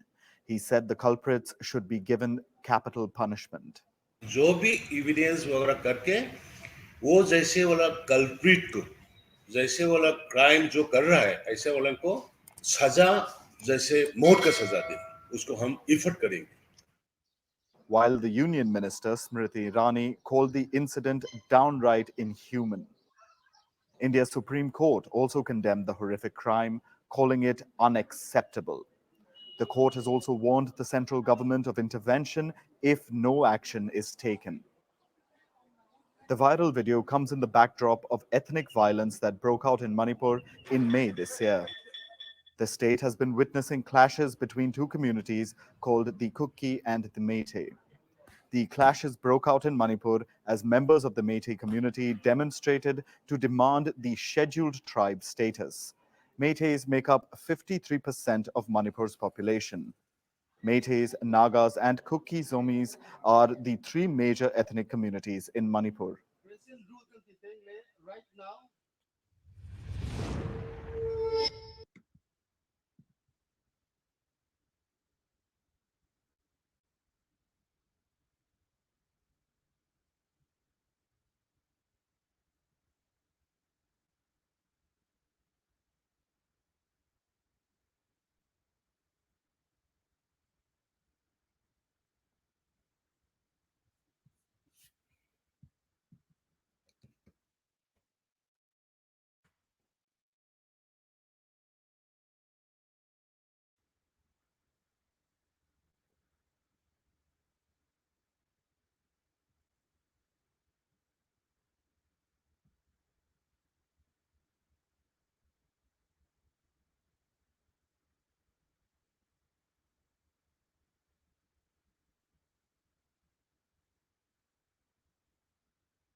Now, let me show you.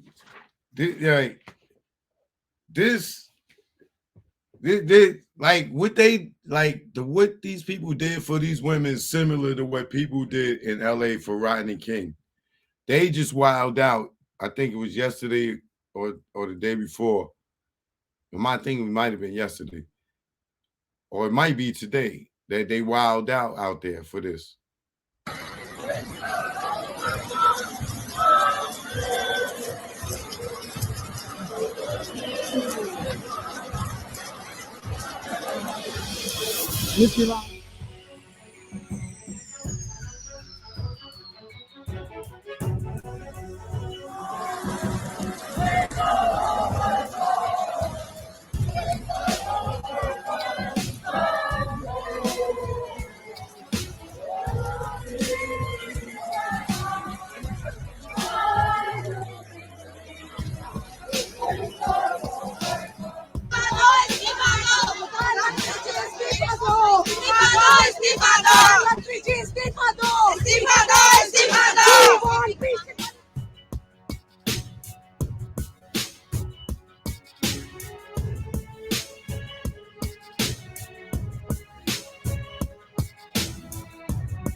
Y'all see that? 160 people died. 160 people died. 160 people died because of what these dudes did from gang raping these women. Do we protect our women out here like that? Can you imagine that 160 people died over what they did, bro?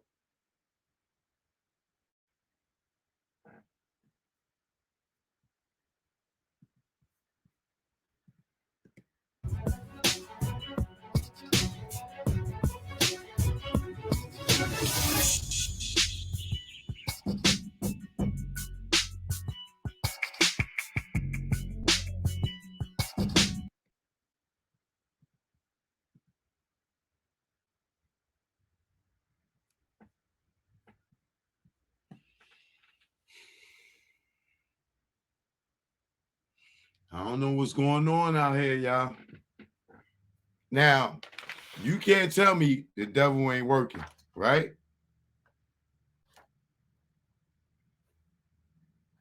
You think that's it? I'm still on my world news. I'm still on my world news. And y'all know nobody else bring y'all world news.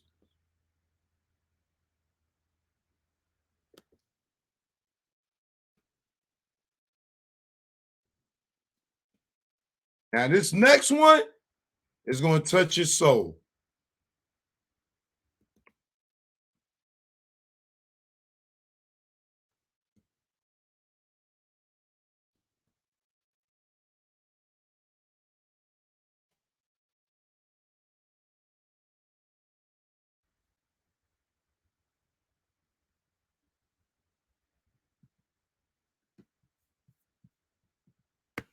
Now, this story here is scary. This story here is scary. You got to know that the devil is working out here after seeing this next story.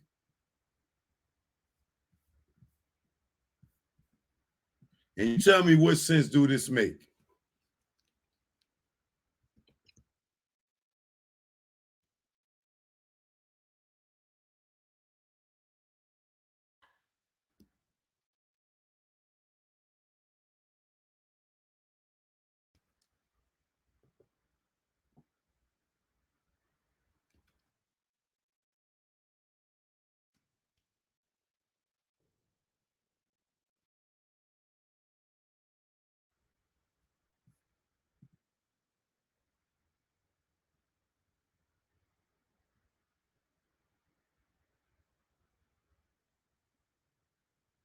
Sacrilegious.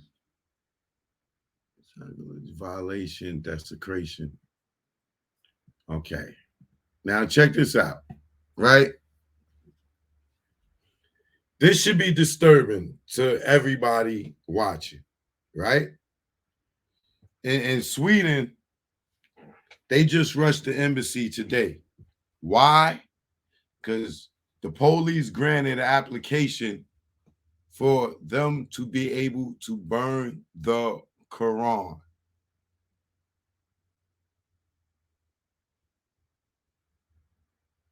Imagine our government here gave permission for people to burn the Bible. What you think would happen? If our president said he want everybody to burn Bibles, what you think would happen if they put that in effect? That's because they trying to get rid of the word, right? That's because they want Satan to rule and be over, right? Who would grant that, right? And you tell me the devil ain't out here working. Who would grant that, right? Y'all think that?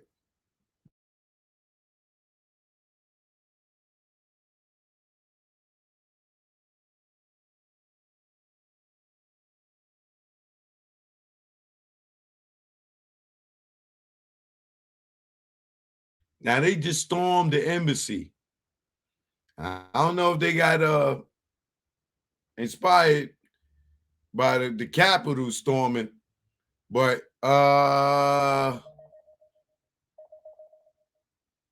just because they want to they gave the word to burn the Quran. This is what happens.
This is the Swedish embassy in Baghdad under attack by protesters. Hundreds stormed the building and set it on fire in the early hours of Thursday morning. The protest was in response to Swedish police granting an application for a public meeting outside the Iraqi embassy in Stockholm, where an Iraqi refugee, Salwan Mamaka, reportedly planned to burn the Quran and the Iraqi flag. Mamaka is a former member of an Iraqi militia who caused outrage after burning the Quran last month. We demand the Swedish government and the Iraqi government to stop this type of act. It's against the human right and the emotions of the people in Islam. It's provocative for all Muslims. They are hurting all Muslim feelings. We demand the religious associations to stop this act. The demonstration in Baghdad was called by supporters of Shia politician Muqtada al-Sadr. He's one of the most powerful figures in Iraq who commands hundreds of thousands of followers. Our leader Muqtada al-Sadr wants to defend Islam, the Quran, and the message to the Iraqi people. We are currently in the month of Muharram, revolt against criminals, enemies of the Quran, and currently we are in the middle of a fight. The Swedish Foreign Ministry said all its embassy staff are safe and condemned the attack. Iraq's Foreign Ministry issued a similar condemnation. It says it will conduct a swift investigation to identify those responsible and hold them to account. Vincent Monaghan, Al Jazeera.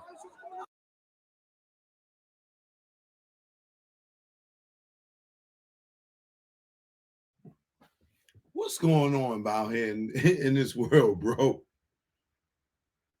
Like, you heard what he just said. It's like, yo, they emotionally fucking, like, you want to burn our faith?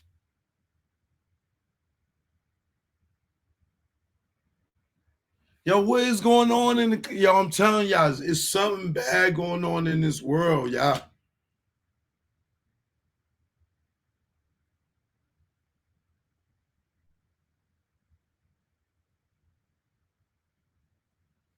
And we, on this channel, we always talk about the spiritual warfare. Uncle Van, we already know we at war. Whether you a Muslim, Christian, Baptist, Buddhist, Judas, it don't matter. Like, if you believe in something higher, higher supreme being or whatever, and you're not for Satan and Lucifer, you at war. You at war. We all at war. We see these devils out here doing all kind of wickedness. And it ain't just here. It's around the world that a lot of this stuff is going on, man.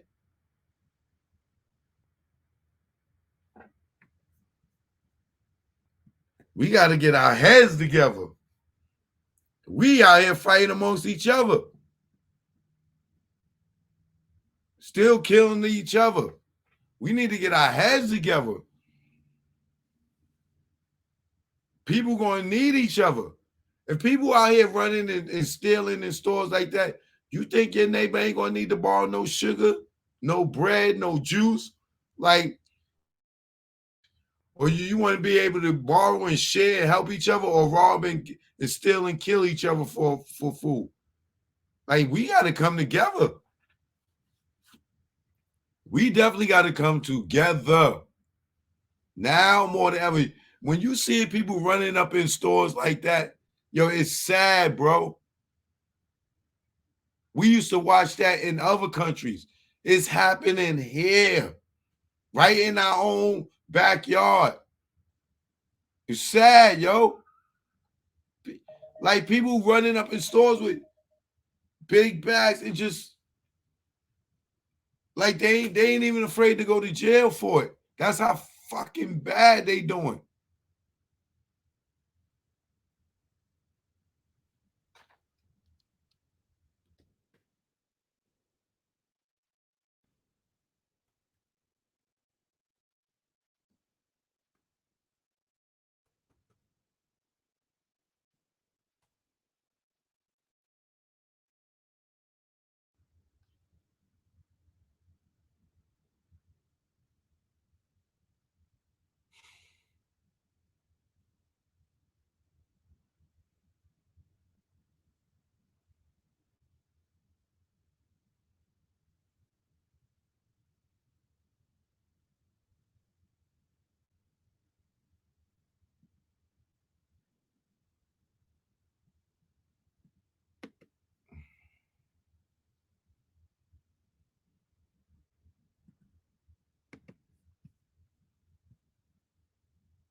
Here's a jewel.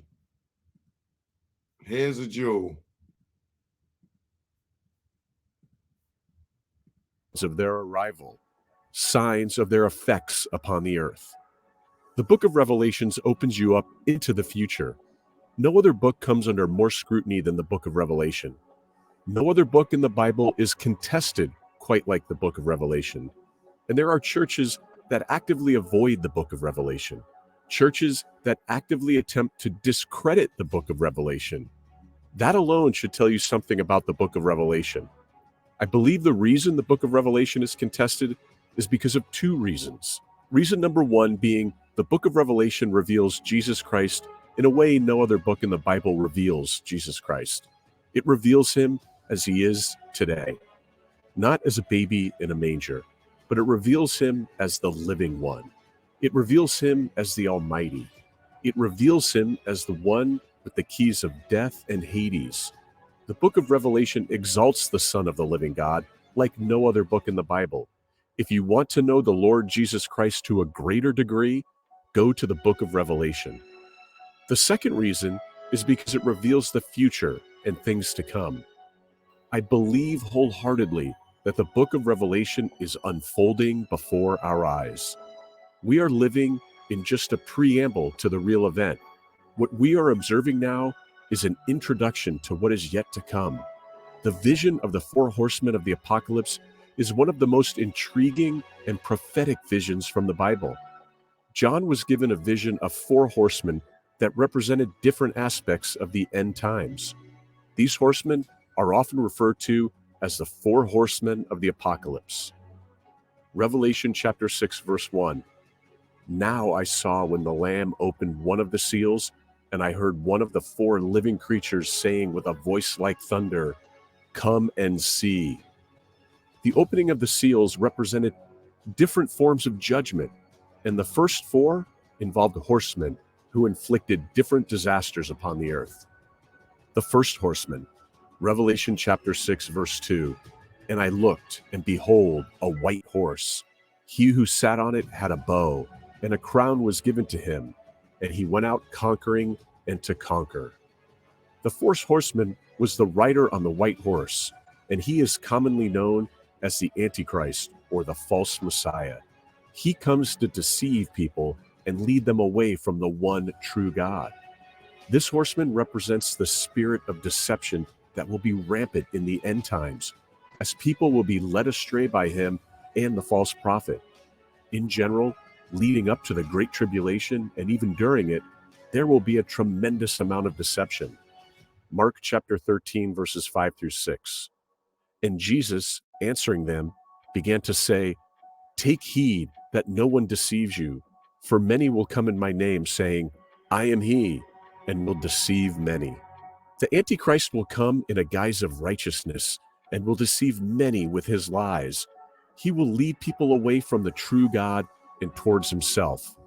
When we hear of the Antichrist, all we think of is the violence, the mark of the beast, the coercion.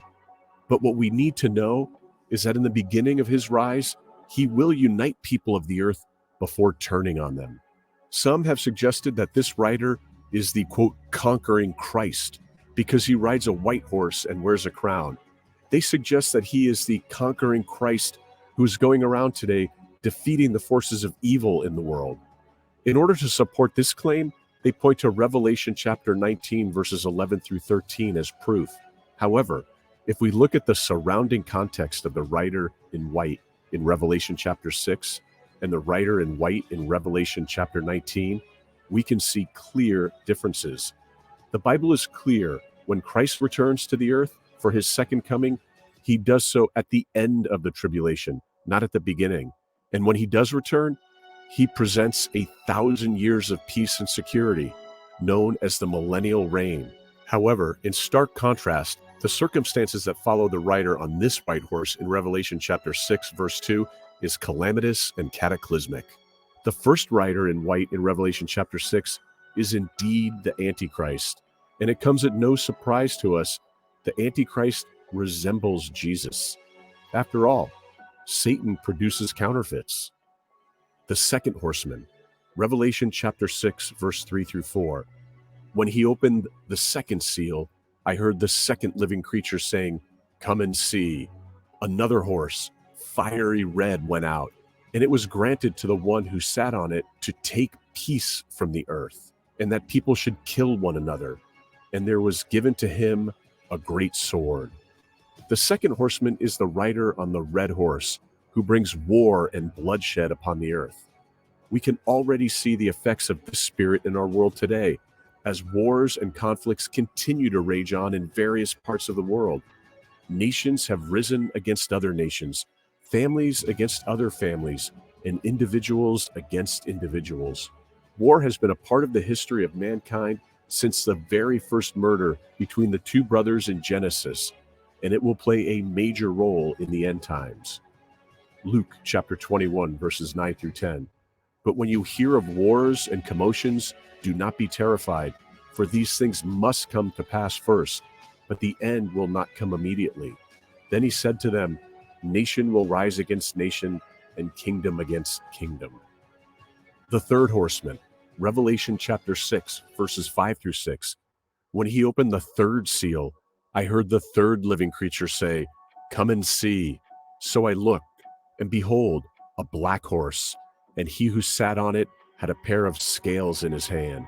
And I heard a voice in the midst of the four living creatures saying, "A quart of wheat for a denarius, and 3 quarts of barley for a denarius, and do not harm the oil and the wine." The third horseman is the rider on the black horse, who brings famine and economic collapse upon the earth. Within the Bible, the color black is associated with famine. We see this in the following scriptures. Jeremiah chapter 14, verses 1 through 2. The word of the Lord that came to Jeremiah concerning the dearth: Judah mourneth, and the gates thereof languish. They are black unto the ground, and the cry of Jerusalem is gone up. Immediately the third seal was opened, and John was directed to observe another horse, which was different from the former. The horse that John saw was a black horse, signifying famine, a terrible judgment of God, which will come upon the world in the last days, and especially during the Great Tribulation. The one who sat on the... How many pedophiles you got? 288. How many kids you found?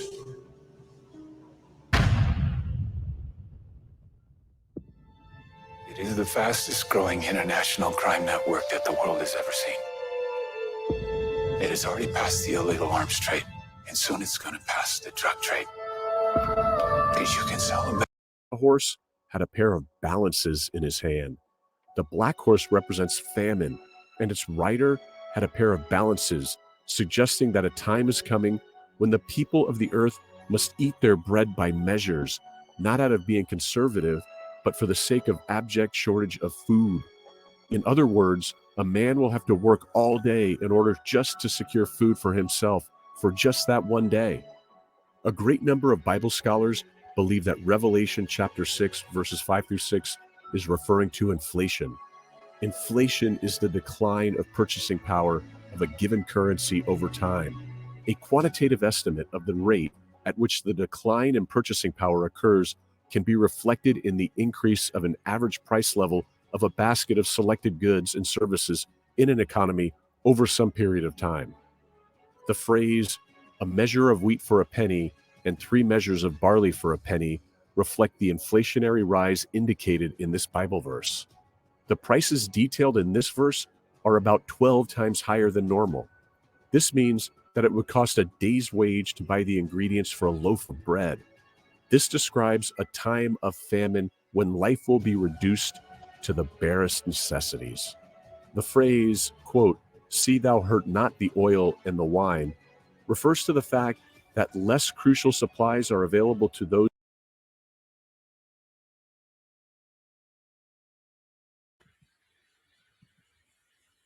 Bro, you telling me that ain't what we going through right now?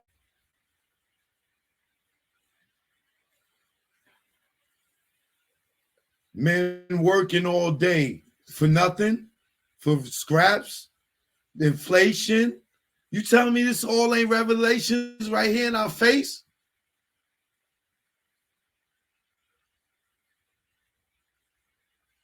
Everything's right there in your face, bro. The scriptures don't lie.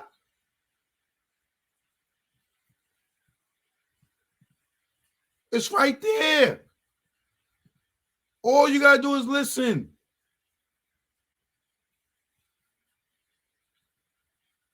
And we see Beyonce on her cover, her album cover, what? On a fucking horse, right?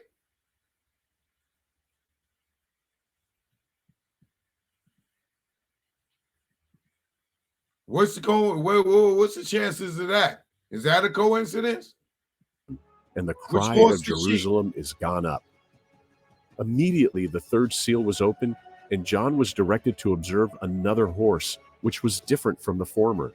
The horse that John saw was a black horse, signifying famine, a terrible judgment of God, which will come upon the world in the last days, and especially during the Great Tribulation.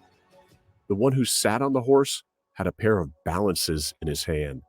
The black horse represents famine, and its rider had a pair of balances, suggesting that a time is coming when the people of the earth must eat their bread by measures, not out of being conservative, but for the sake of abject shortage of food.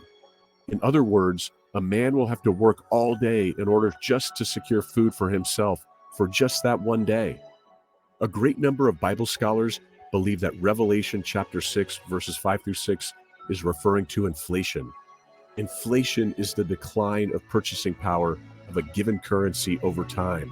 A quantitative estimate of the rate at which the decline in purchasing power occurs can be reflected in the increase of an average price level of a basket of selected goods and services in an economy over some period of time. The phrase, "a measure of wheat for a penny and 3 measures of barley for a penny," reflect the inflationary rise indicated in this Bible verse. The prices detailed in this verse are about 12 times higher than normal. This means that it would cost a day's wage to buy the ingredients for a loaf of bread. This describes a time of famine when life will be reduced to the barest necessities. The phrase, quote, "see thou hurt not the oil and the wine," refers to the fact that less crucial supplies are available to those who can purchase them. In other words, the luxuries of life will be available for those who can purchase them. Matthew chapter 24, verses 12 through 13. "And because lawlessness will abound, the love of many will grow cold. but he who endures to the end shall be saved. The third horseman represents the fragility of our world and how easily our basic needs can be taken away. It is a reminder that hunger and poverty will strike the world amidst hard economic times. People often blame their government institutions, agencies, and leadership when hit by tough economic crisis. Many of them are not aware that it could be a sign that we are moving towards the fulfillment of prophecy. As Christians, we are called to be compassionate and generous towards those who are suffering from hunger and poverty. We are called to love our neighbors as ourselves and to use our resources to help those in need.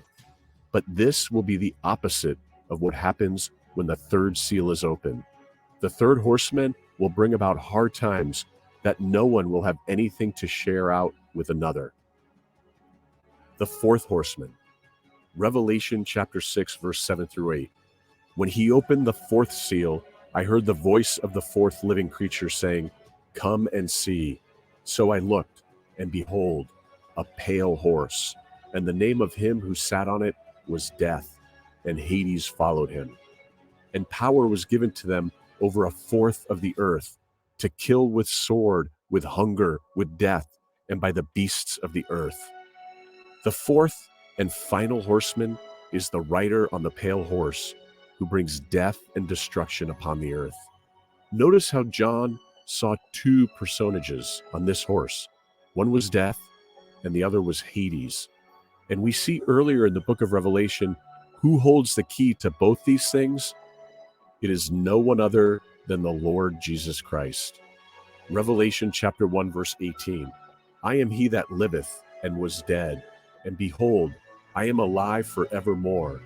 Amen. And have the keys of hell and of death.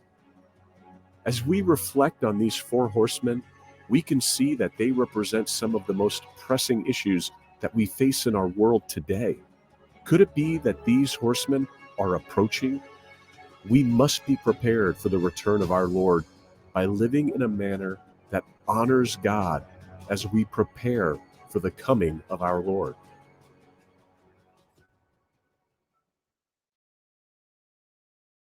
Take a tour of a place from the comfort.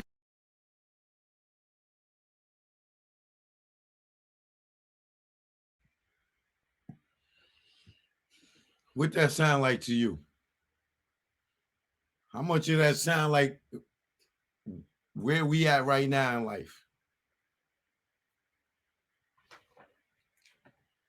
Get into that word. Pay attention to the world news, the world fires, floods. It's so much more, but it's 11 o'clock and I ain't going to keep y'all much longer because I know you got to work in the morning. You know what I'm saying? We all got to work in the morning by the grace of God, us that work. But keep these things in mind. You heard what it said? We're going to get to the point where others can't help each other. We already seeing that. We watched that where people are running up in stores and robbing just to put food on their table. We here now because if they had somebody to call, they wouldn't be taking that type of risk, right? So we in Revelations. Act like you know. Stay grateful. Stay prayed up. All right? Choke no joke. I inspire y'all to want more, goddammit. I'm out. I'll see y'all tomorrow, 7 p.m. Peace.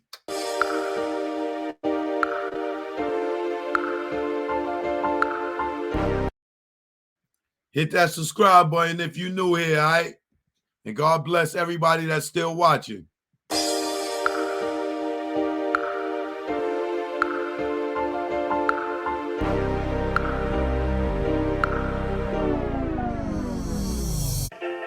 Choke, no joke.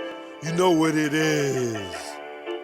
Let's go, let's go. I inspire y'all to all want more. Don't listen to these fakes and these frauds. They don't own cars with Lamborghini doors. When high show cut, it's back to the store. I was born in the Jackson, this shit was hell.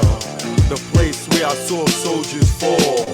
Some simply for nothing at all. Some cause they lived on the the other side of the wall. Now this might sound crazy, love what the hood made me. Poverty made me far from lazy. This ain't the place you wanna raise your babies. Young girls out here thinking they lazy. Snow's powdered white, they brain all hazy.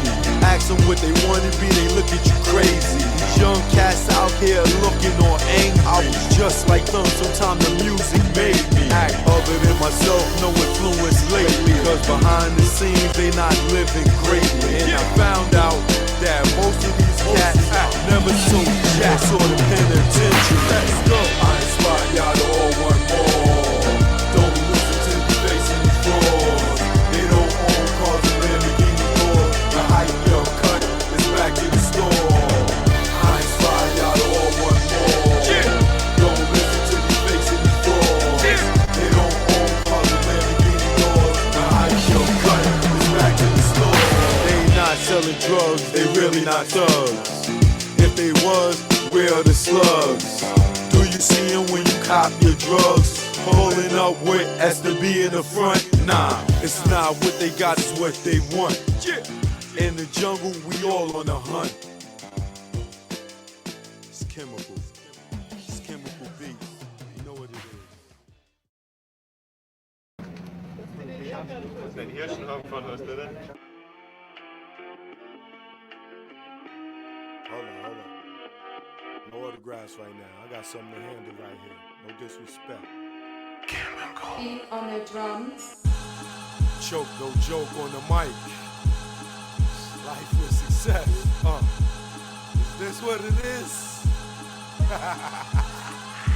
Let's go. Life with success. Is this what it is? Paparazzi running around flashing your kids, trying to catch them with a blunt or a cig, hoping that they fall in some type of addiction. Baby mama hitting you with numbers like addition. Shit so high, you feel like she pimping. It's alright, bitch. Yeah, I'm tripping, but it's better than the fucking max I'm spitting. You can have every time before you see this Jimmy again. If life was a movie, you'd be going in the wind. And this flow ain't conceptualized off gin and tonic. But how ironic, you foul once the nigga went and got it poppin'. I guess that's why you pushed up when I was Milano hopping.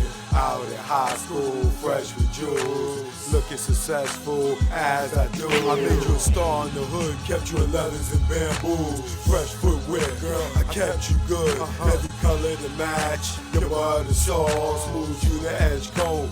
From the concourse, left mom house living better off. Now you write that shit all off. Like taxes, make me wanna remove your parts with chainsaw and axes. I need to roll up and get back to relaxing. Is this what it is? Life with success, huh? Is this what it is? Chicks you took care of, motherfuckers you looked out for. Everybody turn on you back, they motherfucking hand out. Is this what it is? Life with success, sometimes it sucks. When people want something's when they call up. Yeah. People wanna hate, cause you got a new truck. Let's go. Now you hang with chicks that you dreamed you fuck. Haters want you stuck, chicks trying to get knocked up. Cake in the oven to eat your cake up. Chick get your own and raise our stakes up. The more you get, yo, the shit get iller. So I might go from the glove one and turn to thriller. Saw dealers get extorted by Popo when they needed a filler. And the shit get realer. They wanna clap back, but sit back and be a griller. Or be on a manhunt like Larry Davis. That's on the realer. Success have a lot of dudes on painkillers. Or puffing that fuzzy like caterpillars. It ain't easy to deal with. Life with success, huh? Is this what it is? Life with success. Is this what it is? Thank you. Good night, y'all. See y'all tomorrow. Peace and love. Thanks for all the support. And shout out to everybody that gave me love in the last 2 days traveling through the city. I love y'all. One love.